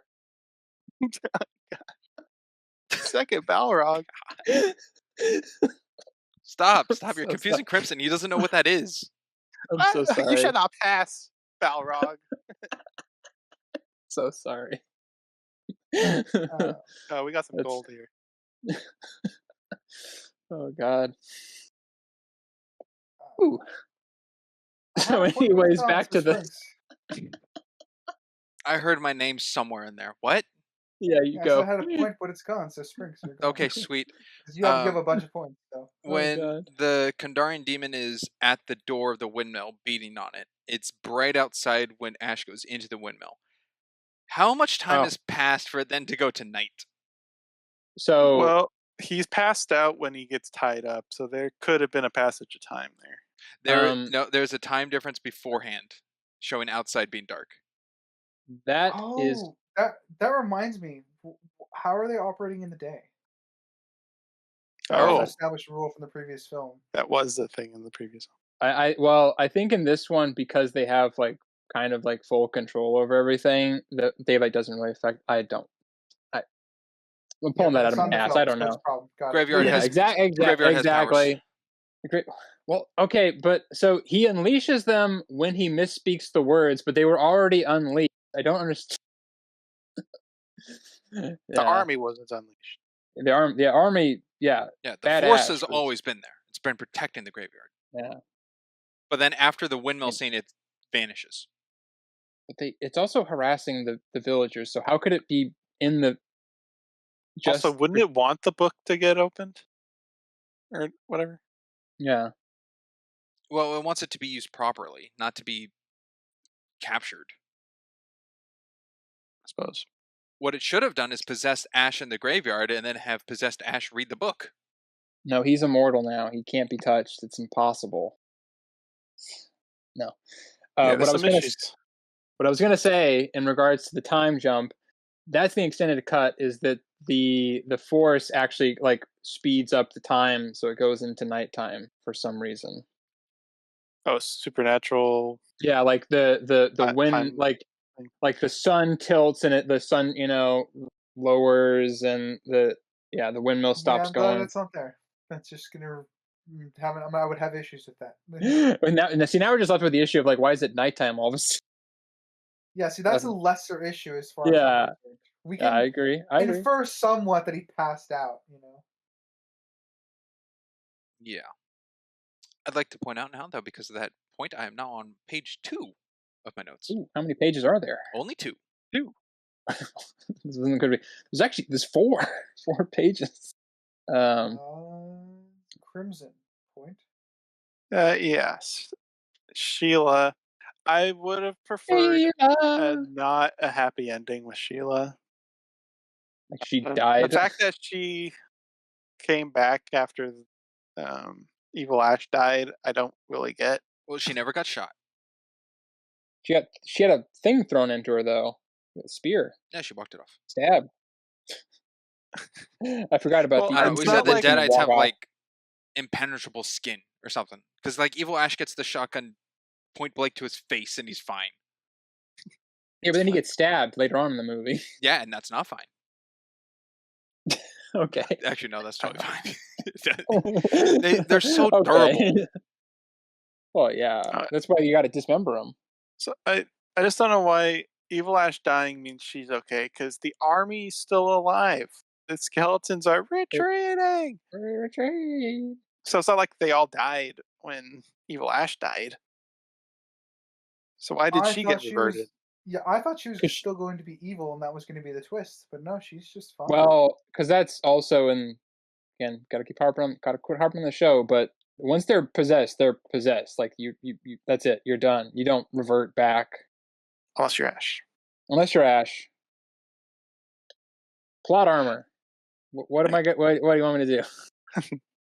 No, so that's an issue I have, is why is Sheila back? She was such an integral character, Crimson. Come on. She changed his character fundamentally. Yeah, Apparently, off screen. somewhat. Yeah, they boned, and then she got boned. And then we're gonna get boned. Oh my god! Well, you're getting boned, and she's getting boned. Are we going to watch that movie, Sprinks? At some time, I think that's the second one, so we got to see the first one first. Yeah, that's the second one. But yeah, That's me. Let's see. Oh, actually, just already brought that up. So do. What are we Enjoy gonna some do? popcorn. The makeup of the lawn face on Ash, I think, looks really good. Like the What cover looks like up to it. Leslie Nielsen. Like I can't tell where the line is of like where the kind of like mask prosthetic is. I think it's just because he already kind of has a really Cartoony. defined defined cartoony kind of face. Yeah, so you can add to it, and it doesn't really, look that weird. Yeah, I think the whole stretchy bit looked good. Yeah, the only thing that didn't look good is that with the hands, the book's shape changes in size Yeah, to make it like a and same bigger with him fit. crawling out of it at the end. Yeah. It's not a hole anymore, it's just a square. I really don't like that. Yeah. I don't like that he gets all the way in there. That's the main problem. Yeah, for him to somehow Because then he turns flip around, and get climbs out. Yeah. If it'd be fine if he just kind of like almost like, and then he fought it out. Yeah, him going all the way in and then coming out. I get it. Hey, we get a gag out of it, but it kind of, writer already talked about it. It's kind of too much plot armor. It's interesting they took the effort to make 2 prosthetics for the face, where the really long one and then the shake, and then like a shorter one. It's the rule of 3. He's got to shake 3 times. I guess so. Not much to really do with the movie, but Sheila, if she was put into the game, would she be a demon or a survivor? Not a survivor. Not a survivor. No, She has less than the blacksmith. Yeah, she's less of a. She's less than blacksmith. Yeah. Like I said, I wouldn't say that. She's a bad guy, I think, longer than she's a good person. She should be a voice over, like just being like, get the Oh. pages, like that. Give her that role. Just the narrator. Yeah. Okay. And then I don't know. it would be interesting to see the game implement the splitting of a character, like the 2-headed Ash type deal. I don't know how they would implement that. That'd be cool. If the game I did allowed like the you effect. to only have one like super soldier kind of thing, because you get like the little goons and then you get a super soldier and then you get like the boss. If you could only have one super soldier, she should be the one for Evil Ash. But if you could, since you can spawn in more than one at a time, that would make sense. Yeah, and I can't see her as her own demon because she doesn't have minions. No. Her minions are Ash's it's minions. funny. The flute player got more than she did in the game. But where's the freaking bagpipes? Why aren't they in You're the the only one game? complaining. Yeah, you are literally the only person. I remember. Writer likes bagpipes. The flute player in the game is so funny. So I love Where is he? I'm Find with him. Crimson on this one, guys. Oh, Yeah. Boom. Not alone.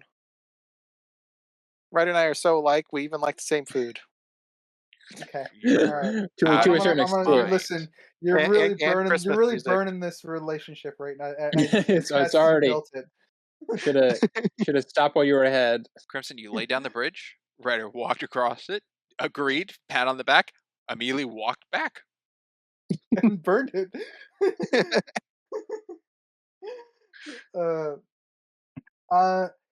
Again, plot armor. I'm gonna just point out all the skeletons that are holding him down after he tries to escape the graveyard. That would have been an easy place for him to die. Yeah. I think it is a bit comical that all the hands are coming out of the ground or the sides, but the one shot where he gets 5 fists to the face and some are coming from the everywhere. top, from every direction.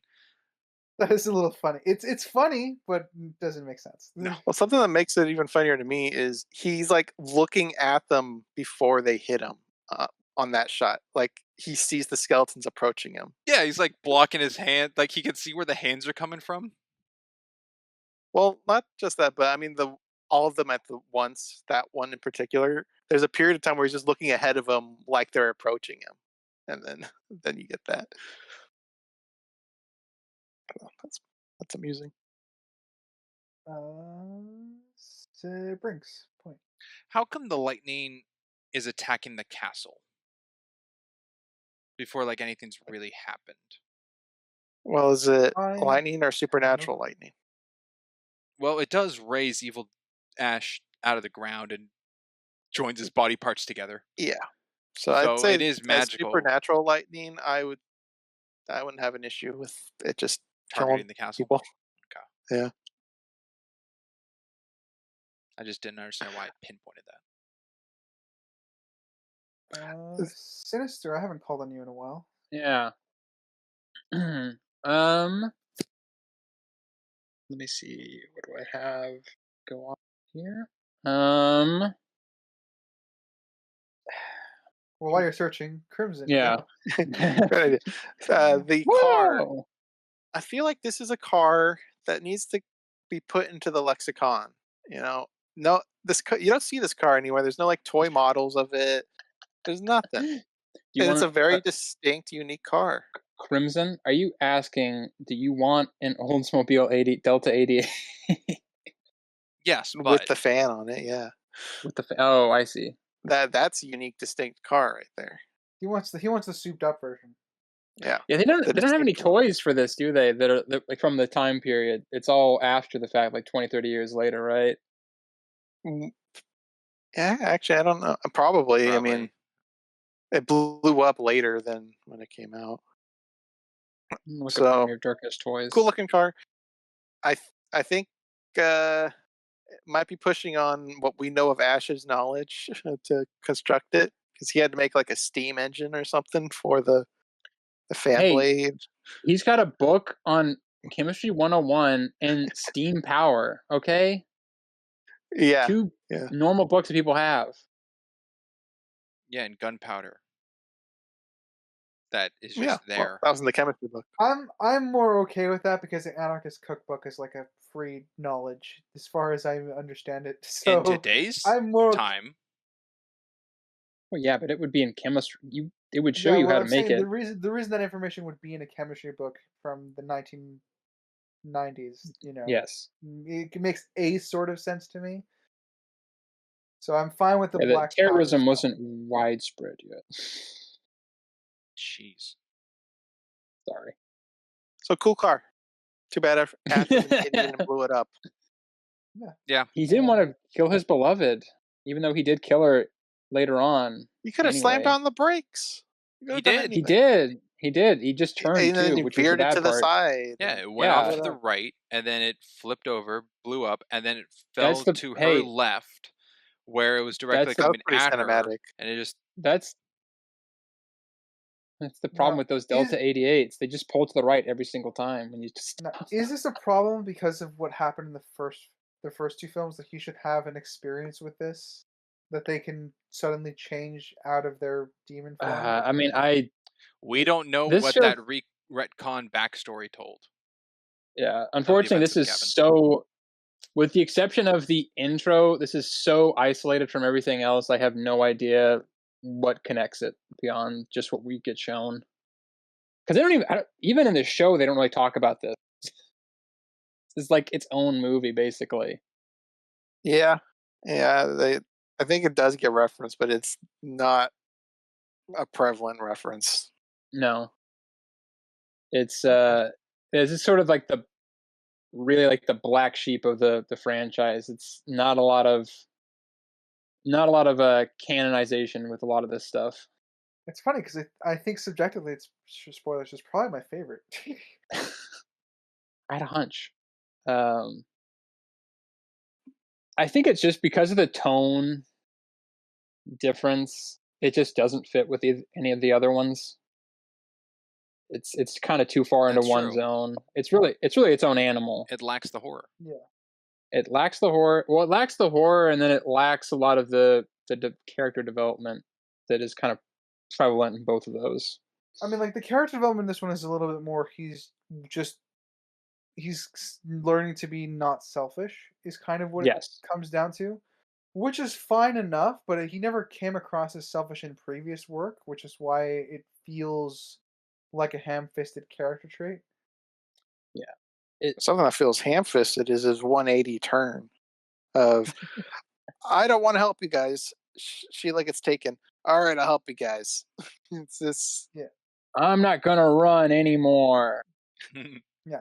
This plan's terrible, also- DJ. I think it's actually pretty good. I agree. Hey, Tying it all Mexican food. together. Yeah. I do have a. I guess might be a small issue. Arthur is shown to be really, really proficient with the crossbow. I don't understand why he didn't just try to shoot the demon holding Sheila. How about anyone reacting hit- or shooting the demon There's Yeah, a they line. said- He says you might hit the girl. after she's captured? Yeah, after she's captured, one. And two, why would they bother establishing these super proficient with a crossbow shooting through a crowd to hit a person running away? I don't. They couldn't reuse For that me, shot that's- again. Yeah. What? It was his one ulti no, and they had it could've. recharged. Because they had to through the spear. They had to capture Yeah. Sheila somehow. through. Yeah, I Yeah, know. That's what I'm saying. It's a this bit random inconsistent with flyer. the established stuff. Yeah. There are Which didn't guards. come across There are again. people whose job to like stand guard. They would Yeah. notice a demon coming and have archers in the wall. So I have some issues with Sheila being captured. Ultimately, I know why they did it. It's just the way they facilitated it's what is it? What does Ryan say? Weak sauce? Is that how you wrote it in the book? sauce. Yeah, he did write that. Can we have? Yeah, Can we have? They made a one, unique deadite for that too. That deadite type isn't utilized in the battle or No, its or anything. face It's- looks very similar to the one that was in the pit, though. The second one in the pit. It's based off of the flying one in the end of the second one. Yeah. It's Gets definitely its face blown off. yeah, it's better. Yeah, it's individualized. No idea. Spring's point. When Ash, when the guy comes up, I guess to tell everyone how long the Army of Darkness is taking to arrive, and then Ash gives his speech. There is so much smoke. It's Yeah. hard to see sometimes, like the people they're talking to. It's just overly done. Can't you tell it's super cold? It's Or- foreboding. Yeah. I don't That think is actually cold. true. It was freezing because it was the. That's the thing in California. Like the nights are really, really fucking cold. Oh yeah, but I was just like, is this all the tobacco smoke they're just pumping? I don't think Well, I that's know all that- tobacco smoke. Some of that's definitely like fog machine or something. I think it's the tobacco smoke is strictly for like with the chainsaws being used. Because that has a different quality than the fog. Yeah, it would. wasn't as dark, but Well, it's also like doesn't react the same way. Is someone letting fireworks outside of my room? quite That the would be segue. strange. That's dude. The Speaking of fireworks, that kiss yeah. between Sheila and Ash was just amazing. give me some Yeah, sugar, baby. I was gonna say the explosion of the lash. That was a firework. It was. Dude, it was stuck to his bottom. Is it the same effect they used for the car teleporting in? Like that explosion look? I don't have it in I front don't of me. think I can't. so. I don't know. I think it's it different. was. No. Okay. It was actually to They reused it from the Death Star explosion. Oh, I don't remember it being that small. Honestly, I was saying that to just be funny, but I think it's actually kind of close. They look think it's probably kinda the same effect used, but it's not the same Yeah. look. No, it's not. Is Ash Um, one to have a book on chemistry? He is now. Okay, different Ash. Got it. That works. I mean, It- like I said early in the podcast, he's kind of a blank slate going into this movie. We don't get his Yeah, 'cause- school life or knowledge base in the previous films. because he was literally he was like in high school for the first one, technically. Like that was like they were like high school buddies. Yeah, high school. I don't know if spring they'd break. graduate. Yeah. And then second one, I think he's like an adult, but I don't know if he's college or what. And then now this one, he's definitely older, but I don't know if then we have to also contend with, is it actually continuing from the second one, or is it, its own thing, which is, they never really state. That's the good and the bad with it, is that he's a blank slate, but then the other problem is that you have nothing to back it up with 3 movies in. Yeah, 3 movies in. Yeah, 3 movies in, we're still learning about this character. Or no, we just don't know the character at all if we're just resetting each time. Well, yeah, that's the other problem. They had bad luck. With sequels. I mean, Not it might be the messiest franchise I've seen. Oh God, It's very sloppy. I think the only one I can think of that might be worse or kind of similar would be like Texas Chainsaw Massacre is also really sloppy. But at least that has like the same actors coming in and out. Have you guys seen the Nightmare of Elm Street series? Oh God. Oh, yeah, No. I forgot about that. That one. I've seen the first one's one. messy. That's all you really need to see, honestly. It's got Johnny Depp. I'd say the first one, and then funny enough, Freddy vs. Jason, surprisingly good. Freddy vs. Jason is good. I went in thinking I was not going to like it, and I actually really enjoyed it. It's definitely Alien vs. Predator level good. Some people that's probably an insult, but I mean it in a nice like way. a lot of people don't like that. Haven't seen either. I like it. I don't know. I like it. I like Alien vs. Predator. It's what it is. Crimson Point. Sure, I am starting to get a little thin. So I'll go right back to the beginning because I haven't really said much of anything. You about haven't the been beginning. there. Yeah, we have. So the reenactments or redo of the beginning, I think they're good. I've been on the fence if it's overly simplified or they did enough. Because, like we said, it's hard to say if this is a sequel to the second one or if it's just a reboot. Because they don't show all the other characters in the second movie. They cut them out entirely. But who are they really? But are they really relevant to Ash Williams? To Ash, yes. Well, to Army of Darkness, no. That's the weird part because they set up all like the Kandar, the dagger, all that stuff is in the second one, so that this exists. What is going on in Army of Darkness. But then none of that plays out. None of it plays. Yeah, none of it's part of it. He acts like he has no idea what's going on. The biggest sell point that might aid is that the reused footage of the Necronomicon in the beginning backstory of this is reused from the second movie. So that really plays off like not a reshot look to be its own thing for this, but actually like coming off of the second movie then. But then the problem is like the problem I have with that person is that like it's definitely I feel like any reuse of footage from 2 is just for budgetary reasons and not necessarily because they're trying to connect it. I don't think yeah, that's kind of my thing. I'm like, because I feel like if they were trying to connect it more, it would have been a lot more stuff used reused from that, and it's just literally like the effects heavy stuff that got reused, not so much the story elements. Yeah. They didn't reshoot him going through the portal. They didn't reshoot, the book getting, flipping through the pages, showing the Necronomicon and all that stuff. That was all the stuff that got reused, which would have been the hardest to, on a budget redo. And especially for just like to showcase, what the story was so far. So I don't know. It's up in the air for me personally. And because it's so gray, I'm having it at a negative. Yeah. Yeah. That's where you're landing. Yeah.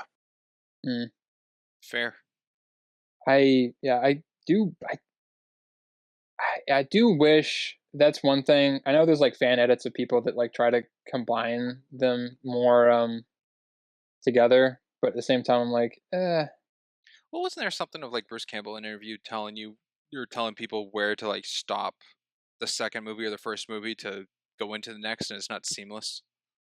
if you watch all the first one and then cut out all the retelling of the second one until he gets hit with the thing, that's where so it becomes like just like 2-hour movie or something, or like a 2.5-hour movie. So you don't really need, but again, they had to reshoot, all the opening for that second one to go into it because they didn't have the rights to it. But this time they did have the rights to it and they didn't do that. So I feel like it's standalone. I feel like this is not necessarily a continuation from 2. They reshot just enough and they don't talk about most of what happened in 2. I feel like this is its own thing. Rather than not that he really has any characters to talk to. No. Yeah, I mean, like, yeah, I'm like, it's to their benefit that there's really not a whole lot that he, kind of talks about or that he could talk about.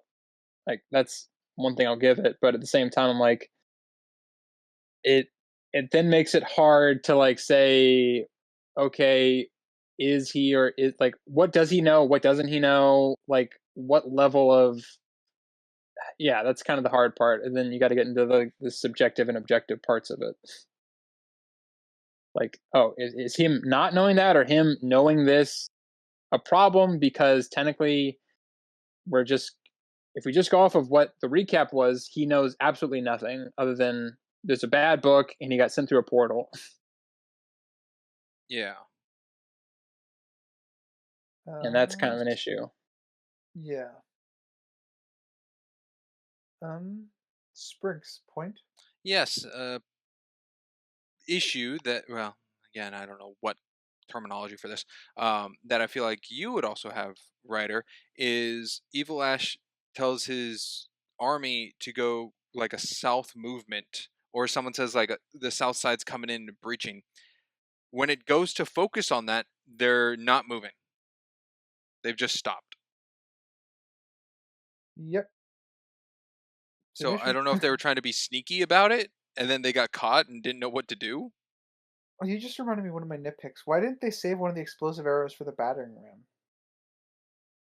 They didn't know they had a battering ram. Yeah. Because I mean, that would fix the issue of them breaching into the castle so easily. Yeah, or the little bridge they put down, just blow up the bridge. And the extended cut, it's also edited differently. Does this castle have a moat? Yes. That's why they put the drawbridge. I get that, but it really feels like it's only in the front entrance, and around the castle there's no moat. If I remember the wide shot, there's a river running down the castle to the left, so there's a moat to one side, I think, but not the other. Because I don't know if I remember like a deep moat in the wide shots. I don't remember one. That might be an issue if it just appeared out of nowhere. It just feels like a moat's only at the entrance, or a pit, I guess. There's also no moat in the game. Yeah. That's true. And they're pretty accurate. And that's a pretty accurate game. Unless this castle just has a drawbridge. But that wouldn't make sense because they put down the board to go over something anyway for the battering ram to go across. So there's at least a pit. Well, it's because the Joan of Arc movie had a moat Oh, castle. for the script, they had to mimic it. I can see a moat. I don't, but they filmed it in such a way that it's impossible to know for sure how far around or what it covers and what it doesn't cover. Okay. But it's basically just like a stationary. They just shot it from different angles. Mm-hmm. Okay. But one shot, there's definitely a moat, but I don't know if it goes all the way around or not. Well, in that regard, just a nitpick. Just a little tiny nitpick. Crimson point. Okay. We talked about the set design being good. I also think the wardrobe is pretty on point. It all kind of comes just to the atmosphere of this film. I think they nailed the atmosphere. It feels medieval. It feels like the demons are actually there, even like the stop motion stuff feels like it's in the area. So I think they did a good job executing that because it is wildly different from the other two movies. So if they're going to departure, which they did, at least they executed it well in that regards. But yeah, I'm pretty out on notes now. I have one that I keep forgetting to mention. Well, then you got to mention. Did anybody? Save it for after no, I'm not. I'm gonna. I'm gonna hold on to it now. Okay, yes, that's me. There's a shot. Well, actually, I'll go to a previous one. The skeletons have functioning crossbows. Yes. So they either pillaged them for function, or the ones that they found in the graveyard or were buried with or something just work. Yes. Okay, cool. Well, They come out of nowhere. Yeah. Like I can buy them building themselves wooden shields, but crossbows are getting very intricate. With like that requires time. You have to make string. yeah, and they were on the move the whole time of those 2 days. Doesn't quite work. Yeah. So, as I said, either pillaged or they had them. But if they had them, they wouldn't really work. And if they pillaged them, where? Oh, they probably pillaged where they got the women and the horses. Yeah. And also, though, it was at a time where if you were a soldier, you got buried with, a sword and shield, possibly, maybe a bow. Yeah. That's what I'm saying. It's fine if they were in the grave. I just don't know if they'd be functioning. Really depends on how long they were dead, I guess. Yeah. They're skeletons. That's not necessary. I look at Evil Ash. He was like really decayed after yeah, day. I go with whatever the lightning did. Well, okay, so bodies that decay now decay slower because we put them in like formaldehyde and all that stuff. Back then, it was like immediate. Like you were getting immediately eviscerated by maggots and all sorts of things. Bring out your dead. Yeah, exactly. So, it didn't take as much time to become a skeleton as it probably does now. But also, it's mostly they're just skeletons because Jason and the Argonauts. It's aesthetically. Yeah. Sinister. Spy Kids you got a last point? I have a last point. And it's a doozy. It's from the very beginning. That is a doozy. It's from the very beginning. And it's kind of, it might be a nitpick. It's the Ash Williams' opening narration. My name is Ash. I'm a slave. He's not a slave. He's a prisoner. He's a prisoner. He's not a slave. He's not doing any work. Well, at the point of that narration to what he's currently in, not knowing where he's going, I think it's enough to think that he is. No, because when he gets picked up, he's like, all right, we're going to kill you with King Henry's men. Put him with King Henry's men. Yeah. It's a good hook, but it's not incongruent when we jump back to figure out how he got there. Yeah. Yeah, it's an easy script fix. Yeah, Uh, like Didn't I'm a have to write prisoner. that. Yeah, that was just something where I was like, huh, well, he's not a. I'm like, it ropes you in. You're like, oh wow, oh my god, he's it's like no, he's a prisoner, and not really even a prisoner. He's condemned to death, basically. It's not. It's not really like being held, other than just the walk there. But again, little nitpick. Yep, that's a good one. Springs, how are your notes looking? I know you had Well, quite a bit. About half a page. again, a little hard to tell, but of my 2 pages of notes, I am halfway through page 2. Rapid fire a few of them out if you want. Okay. There's a shot that is confusing to me at 1 hour, 1 minute, and 10 seconds where Ash, like, they've breached the castle wall and the skeletons are inside, and Ash does something. I think he's just like attacking skeletons, and it pans to a group of like peasants and knights just cheering him on. Yeah, they're a hero. It's such a weird shot. I would be okay with it if they established more of like the feeling in the stakes in this battle, like this is going to turn the tide kind of feeling. Yeah, but I wish they were actually in battle. It looks like going to cheerleaders. Like these people aren't fighting. No, the cheering, obviously. Yeah, I think I have it as a nitpick. Like it bothers me that much. Like it doesn't make sense. Actually, it might be a problem. Actually, it's a pretty big problem. I mean, if we're supposed to believe their castle's being overrun, so the fact that they're not contributing, Yeah, but they're grouped up. Yeah, I mean it's like a sports game. Yeah, I mean it's the same issue I have with the fucking horror sequence in the Battle of Winterfell. I like it, but it's still fundamentally broken. Yeah, but there's no part where they take out, gosh, what are they called? I want to say walkers. That's not it. They're White Walkers. White Walkers. Sorry, yeah, White Walkers. Take out a White Walker, and you pan over to a bunch of like Winterfell soldiers just going yeah and cheering on the sides. Do you remember when Cersei did that one thing? That was pretty cool. That was the wrong character to say that. Oh, he tried something. He tried and failed miserably. Tyrion Lannister on the balcony? Yeah. Another point, Springs. I'm looking. The car flip already did.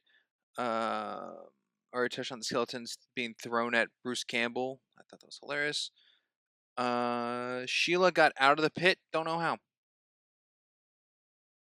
That's demon jump. No idea. Yeah, can she fly? I mean, she could crawl up the chain like Ash did. The chain is still there. Yeah, but he didn't crawl up the chain. The other demon did that.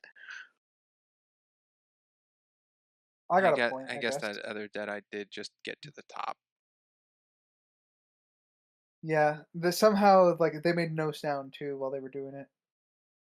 Yeah.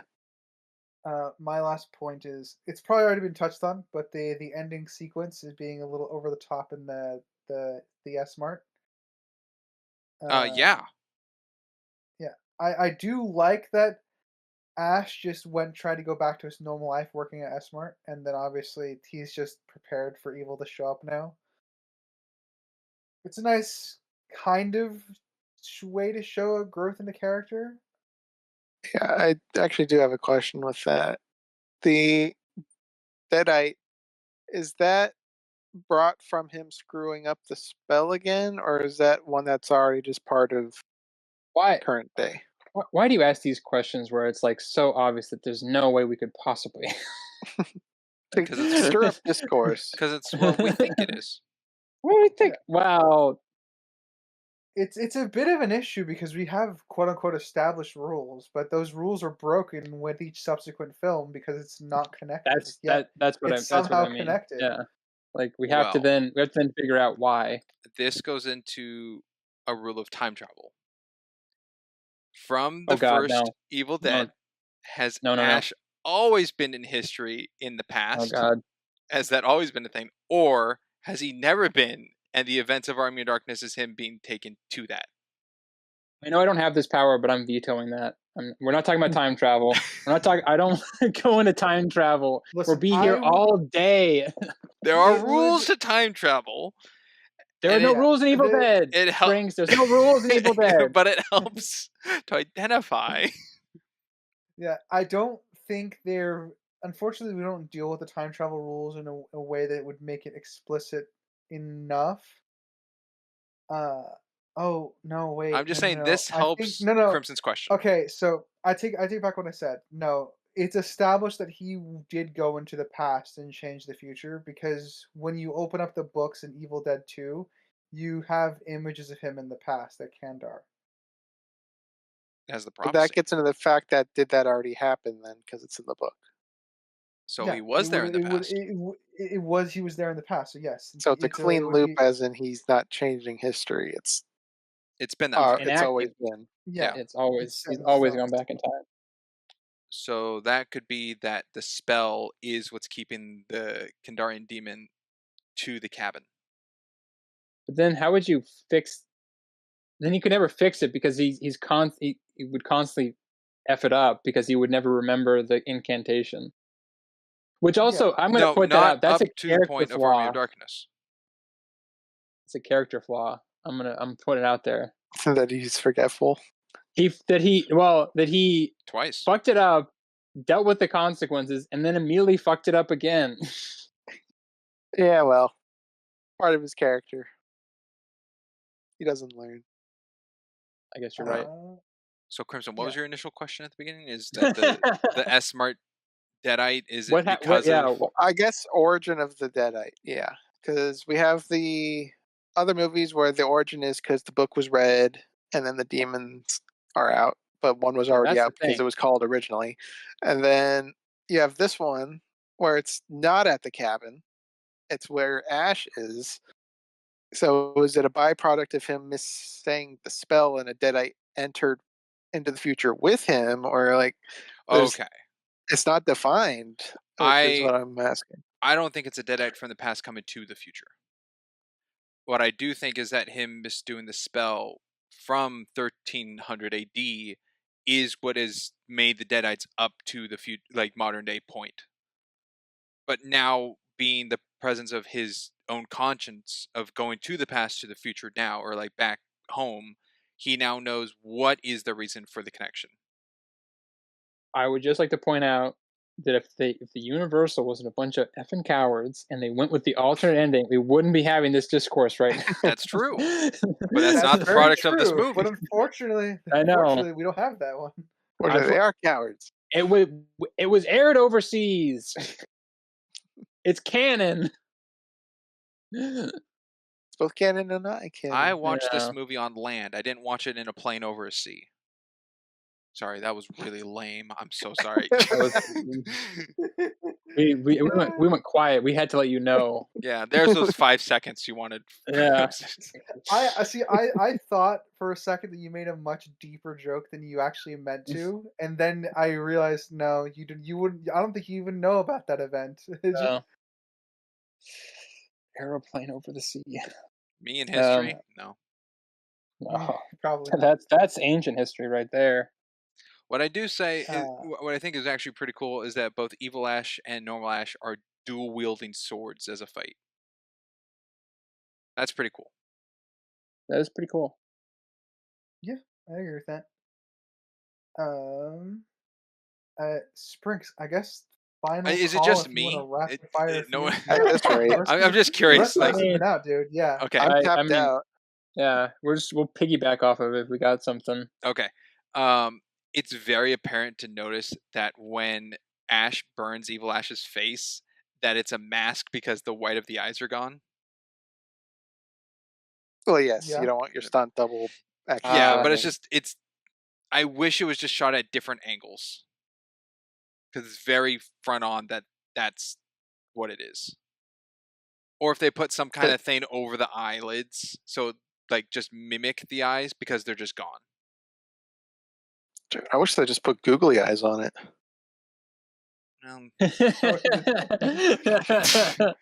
Like in Everything Everywhere All at Once, like Rock Turn. Yeah, There you go. That would have No, been it's an those adventure. weird. It's those like freaking lotto machines or whatever, the casino penny slot machine. Ding, ding, ding. Yeah, it's like that Oh instead. yeah, cartoony. But I guess for this movie Very. where he screams and the top of his skull comes up in the scream, I guess that would have been fine. Would have been I totally did like cool. that. An error. He should have like had smoke coming out of his head. Yeah. An error, which I guess only I caught. 1 hour, 11 minutes, and 36 seconds after they won their battle and Arthur and Henry hug kind of in the middle, they walk over to Sheila and Ash and they're like celebrating and they're like, yeah. And then cuts to a wide shot of the whole army and Arthur and Henry are teleported back to the middle. Yeah, I missed that one. Yep.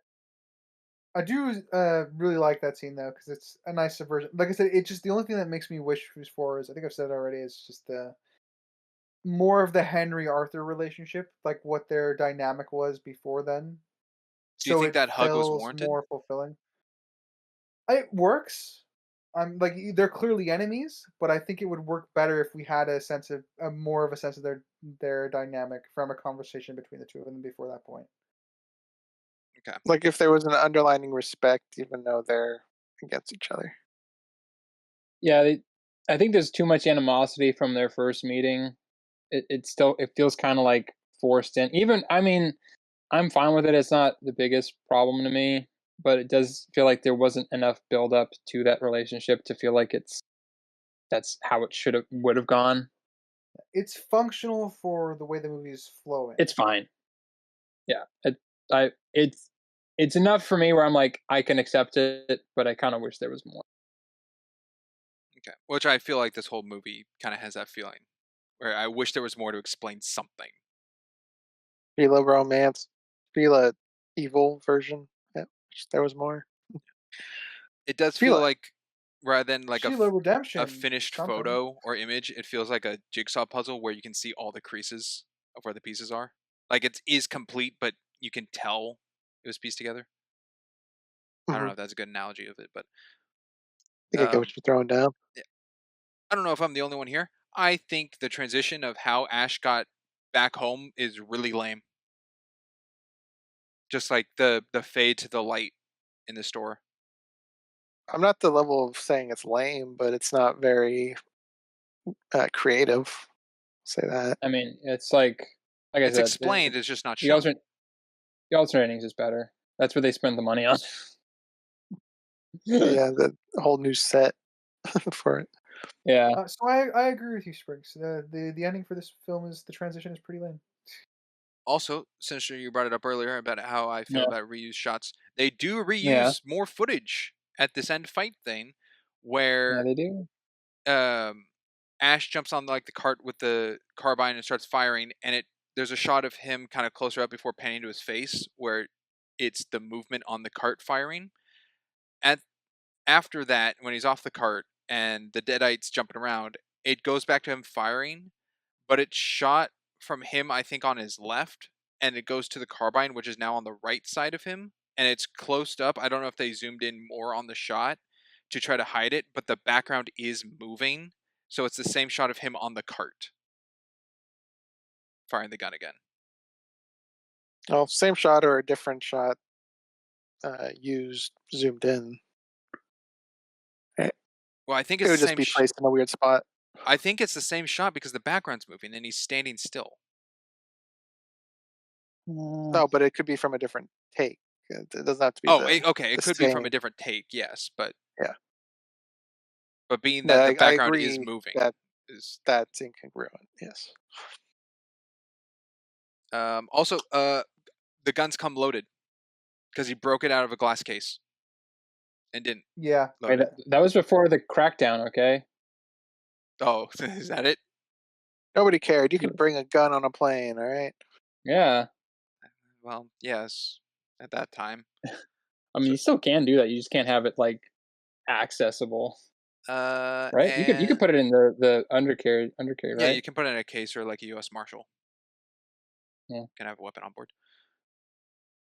And we already talked about it firing at least 30 rounds, which is ridiculous. Ash throwing the carbine up in the air to jump on the car to catch the carbine is extremely extra. The timing doesn't add up either because he throws it at like a forward angle, not like upwards. So it would have hit the ground by the time that slow cart moves to where it was going to go. Yeah. Yep.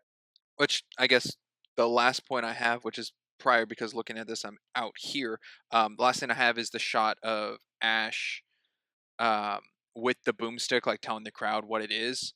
He holds it over his head to show everyone, and the next shot is the point of view of him with the gun, so it's in frame. Is it extended, so it's no longer over his head? So it changes the gun placement. Sorry, a lot of errors here at the end for me to just point out. But yeah, I know. That's fine. No prediction's perfect. But with that, I am now out. I think. All right. Are you? Out am I? I guess. Yeah. Last call before I do summaries and ratings. I'll just appreciate Crimson there for getting a Sam Raimi quote. The extended cut, the battle is edited differently. Think there's more to it, or a little bit more to it. Also, so in this one, like they fire off all the arrows on that that front loading thing, and then they have like a celebration, or they're like, oh, we got them, and then they're like, oh, they're advancing from the left side. They actually did that. So I don't know. It's edited differently where like there's that shot goes in between before, so because it kind of like happens at like the same time that they're coming up to the front gate. Does it make more sense? I don't know if it makes more sense. It's difficult to explain it though without like seeing. I'm like it's just different. I don't know if it makes more sense. It doesn't feel quite as truncated, I guess. If anything, I don't know if it's like pacing wise it changes it much. I don't know. But the battle is just edited differently, and there's some different shots and added lines of dialogue here and there. They cut back to Sheila and Bad Ash a couple times. Yeah, I do have one last point, which is just another like kooky error thing. Is Ash is in fully his S-Mart uniform, and at the end he like tears it off to show, I guess, like his classic like blue shirt.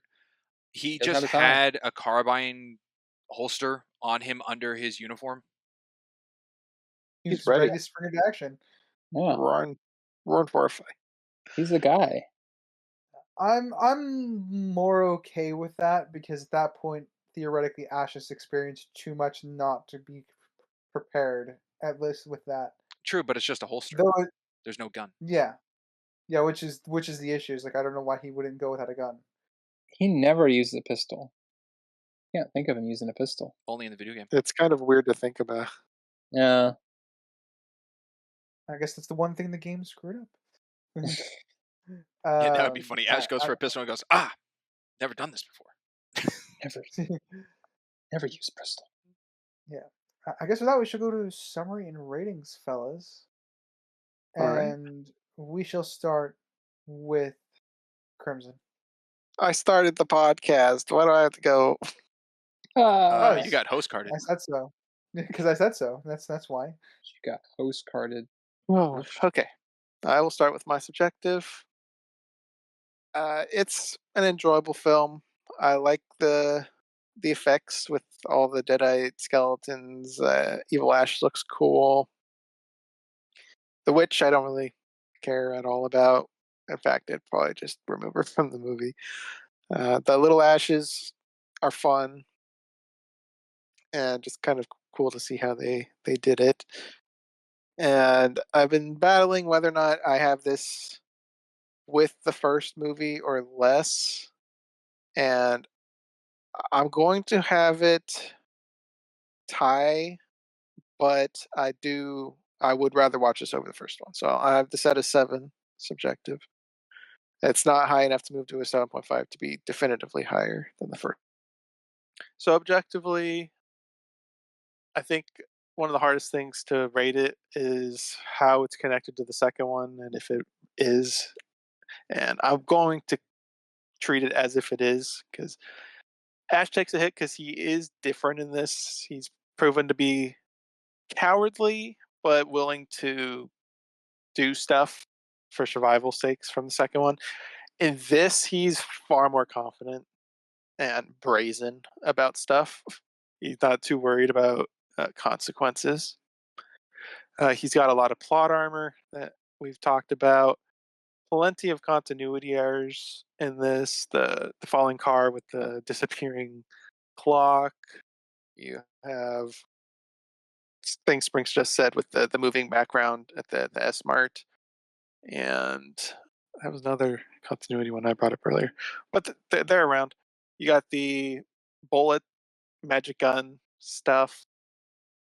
I think the strength of this is in its effects. I think they're pretty solid, and even if they do waver, it just fits the tone of the movie. Like the chucking the skeletons on Bruce Campbell, that's low effort effects, but it totally fits, and it makes it even funnier. So I think that's probably the best aspects of this. The characters, I think Arthur and The blacksmith. Henry, not the blacksmith. I do like their overall camaraderie by the end. A little bit more would have been nice, but I think it's decent. Something that's definitely underdeveloped is what's her face? Sherry? No. Sheila. Sheila. Sheila, very underdeveloped. The romance was quick. I mean, we had her slapping him, and then he's like, "Hey, give me some sugar," and then they kiss, and then I guess in the extended version they do more than kiss. So they speed run the heck out of this relationship to the point where Ash destroys his car to not kill her, and the story kind of breaks a rule of her undeaditing. She's demon free, presumably, by the end, which breaks the rules that have been established with them. Because killing Evil Ash doesn't kill all the Deadites, because the skeletons are running away. They don't just collapse. So that's a glaring issue. The baby Ashes, I don't understand them.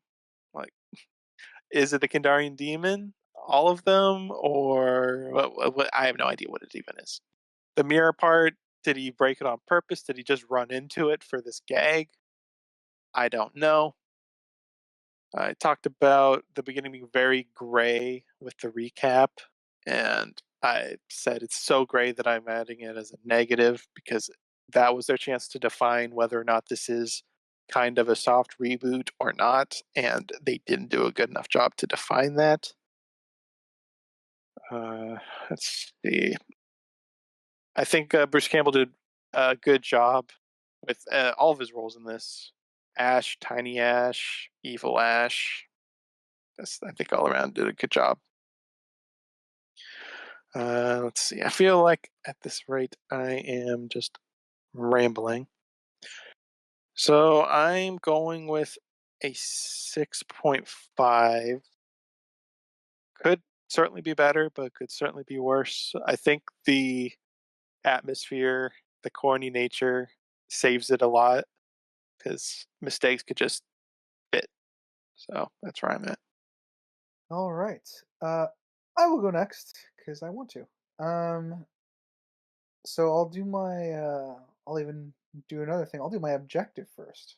Um, I will start with the world building. I think the world building by far and away ends up being the weakest aspect of the film. They're not really consistent with the demons from the previous film, and also we're not really sure how much we're supposed to take from the previous film. So I think the world building definitely takes a hit. Um, a few substantial hits in that regard. Um, the horse appearing and reappearing, that's kind of a world building that's tied to the plot. That that's one thing apparently that's better than the extended edition. It's not in the version I watched, so not really getting an updated version of that or the deleted scene, whatever. I think the the world building is, other than that, it's not great. Um, I struggle to think of something that the world building is done where the world building is done really well, and I can't really think of anything off the top of my head. Um, so moving along to the plot, I think the plot works a little bit better. It's driven mostly by Ash's desire to get home, and being a character-driven story helps the plot a lot. There's a lot of plot armor with regards to Ash, where he should have been killed. There's some conveniences that allow him to escape certain situations. There's obviously the horse that I already brought up. Um, the monsters don't instantly just shred him when he jumps into the pit for the first time. Okay, no, I thought I remembered what I thought was good about the world building. I think the setting initially is done very well. We get a sense of who all the players are. Henry. We get a sense of who Arthur is and the situation of like what that whole situation is. Even if we want more, we do get at least the basics to ground ourselves, which is good. And then that can be said for the characters as well. I think Henry and Arthur underdeveloped, but what they have is serviceable, so it's not bad. I'm in agreement again to echo Crimson. Uh, Sheila's rushed, and Ash is inconsistent with his second iteration. So I'm treating this as tied together. He's developed a lot of skills. He's become a stronger, and then he's simultaneously loses it as well. When the story calls for it, so it's not consistent with the powers he supposedly has in this and the skills he supposedly has in this. And again, I put that a lot onto my least favorite aspect of the film, which is the mini ashes.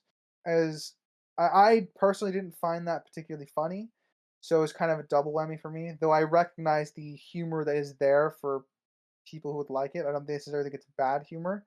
It just happens to not be my humor, and I don't particularly think that they have a place into the story, which is probably the aspect of why I think not necessarily that it's bad comedy, but it's poorly incorporated comedy. And I guess with that, I'm settling on about an objective 5. I think there it's not terrible.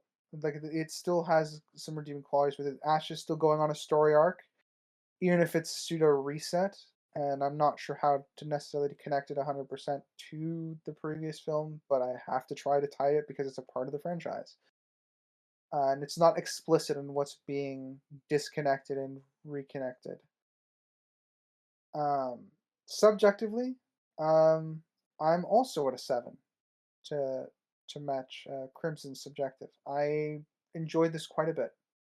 I am a huge fan of medieval related stories, and I like fantasy, so it scratches a few niches for me there. And though I wish there was a little bit more horror, because we don't really get a lot of horror in a fantasy setting outside of games or like 2 somewhat okay episodes of In the Witcher.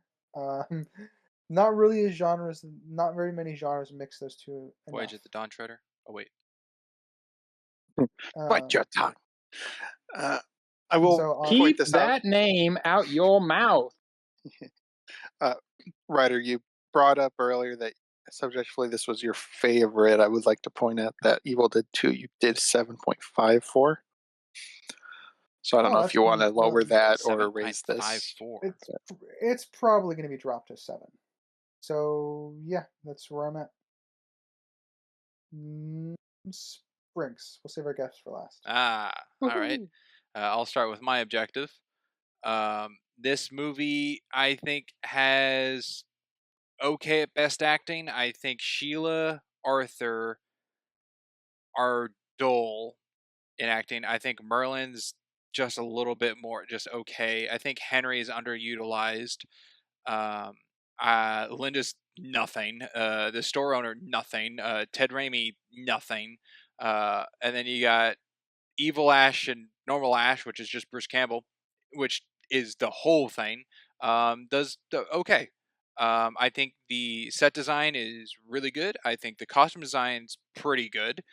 Um, the costuming on the deadites and the skeletons that are a little more like still decaying, I think are okay. Can definitely tell the plastic look and the date of the time. Um, the puppeteering I think is really good. The stop motion does look a bit off.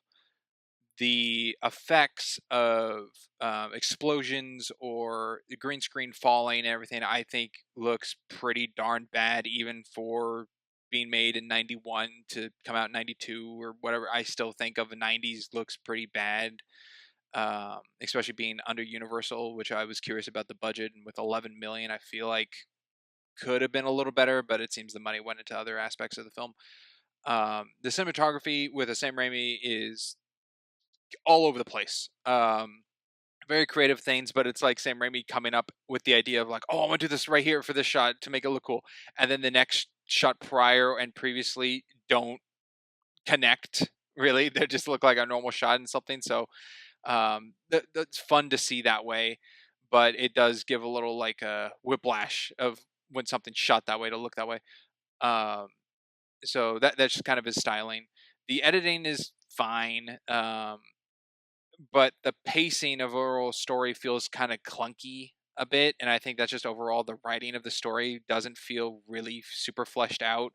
Left us a lot of questions, a lot of things that should have been ironed out, I think, and even in this extended that Sinister brought up, doesn't really seem like those questions were answered to make it smoother. They just look different. So that the big thing to me is like the demon being around, like where is it, what's it doing, and it's like here and there, wishy-washy kind of thing. The big question, like, is evil Ash the Kandarian demon, or is it a totally different thing, or just powered by it? Don't know. Choreography I think is okay. Tons of like just continuity errors, which isn't in the writing, just things that were not missed. This movie's chock full of that. I'm always usually forgetting something. Lighting, a lot of natural lighting, with a lot of candle lit work, but there is a little artificial because it's not super flickery on people and scenes. So it's a nice, I guess, kind of balance of blend of both for the lighting usage. I have this rested at a 4.5. I do think more of the bad outweighs the good, and nothing good really super excels it forward, but not terribly done and made. I just think was a movie of its time kind of thing, of like all the behind the scenes mess that went with it. But saying all that, subjectively, this is my favorite Evil Dead out of the 5. I guess I'm not counting the show, but of the 5, this one's my favorite. I have it at 7.5. Something about it reminds me of just like Willow, or like just kind of like a lower looking kind of fantasy movie, with some elements. Even like Willow had a little bit of horror things, which I think kind of matched to this movie. Like the horror of it, there's not a ton, but it does have comedy bits. This is a very funny movie. I do wish this movie had more gore comparatively to the first 2 Evil Deads. It really feels like, to go for the PG-13 rating that Universal was pushing, they had to dial back on it. Like the geyser blood is kind of it, but there's no like super black blood gushing out of the walls of the castle, or coming out of the books in the graveyard with skeletons or anything like that. It's just the gore is really dialed down, which I kind of feel hits the Evil Dead feel of it, which tackles the horror. So fantasy really overtook it, but still very fun, and I enjoy it. And lastly, that leaves you, Sinister. Okay. Let's hope I don't re-say a bunch of things that have already been stated. Let's see. Let's go. All right. So I think I stated at the beginning. Probably not, but so I'll state it now. This is probably of the OG trilogy. This is probably my least favorite, just because of such of the shift in tone. I think it's, for the most part, a very good story, but if I'm taken in with the first 2, it's just too different for me. It's not quite the same thing. And the only similarity is that Sam Raimi directed it and Bruce Campbell is Ash Williams and starred it. That's about where the similarities begin and end for me as far as I'm concerned. They can throw the Necronomicon in there and all the other stuff, and it just feels too detached. That being said, I do think there's a fair bit of work done that makes it a decent quality movie, just not the Evil Dead that I know and love. The good and the bad is I think some of the acting, other than Bruce Campbell's, isn't really given too much to work with. He is pretty much the driving force on most of this stuff, and it kind of feels like most of the people are just sort of reacting to what he's doing, which fairly similar throughout most of them. I feel like, with the exception of the first one. It's not, costuming is very good. It's definitely better than the end of 2, as Ryder said. I kind of feel like, and the Deadites are all very well done. I like the mix of puppet, animatronic, and then costumes. I think that was a good mix, and I think they made sure to keep it where even if you can tell now that it's one is obviously which, and it still kind of just goes through and it's not overly obvious.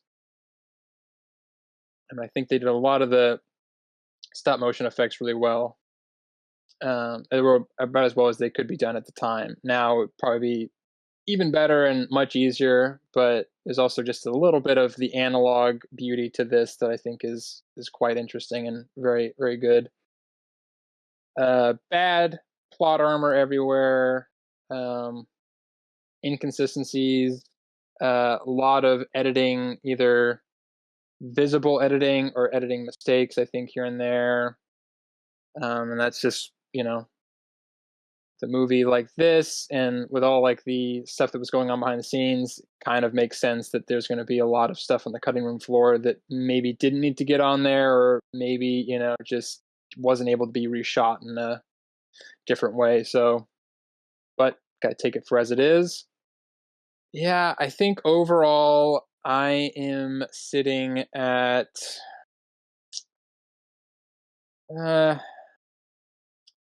I was going in between, but I think I'm sitting at a 6. It's kind of tied between 6 or a 7 overall for this, but there's just kind of too many things about it when I was watching it that I didn't really care for. I will say, though, I do think the extended cut is the better version of this, but I would not go into any specifics of how I would rate that, just because it's very different. But going from this version, I'm going to say I'm sitting at a 6. All right. Well, if that's all, gentlemen, shall I read us out? I Yeah. think so. Things to We're say. now done with the trilogy of Evil Dead. Who knows if next year will be continuation? Big We old shall question certainly mark. see. A big fat question mark for all of you. All right. Well, audience, thank you for listening, whether it be Spotify, Amazon, Castbox, Good Pods, iHeartRadio, Podcast, and Samsung. And if it be our visual side of things, be it YouTube or Rumble, thank you for watching our PNGDuber slideshow there. Please feel free to like, comment, subscribe everywhere. Tell us how much you hate our opinions or how much you love them. And as always, I've been a geeky writer. I'm Comes Maroon. And I'm Sprinks, and I have been a guest character called Sinister Boy. there we go. And we will catch you next time. Later, everybody. Bye. Toodaloo.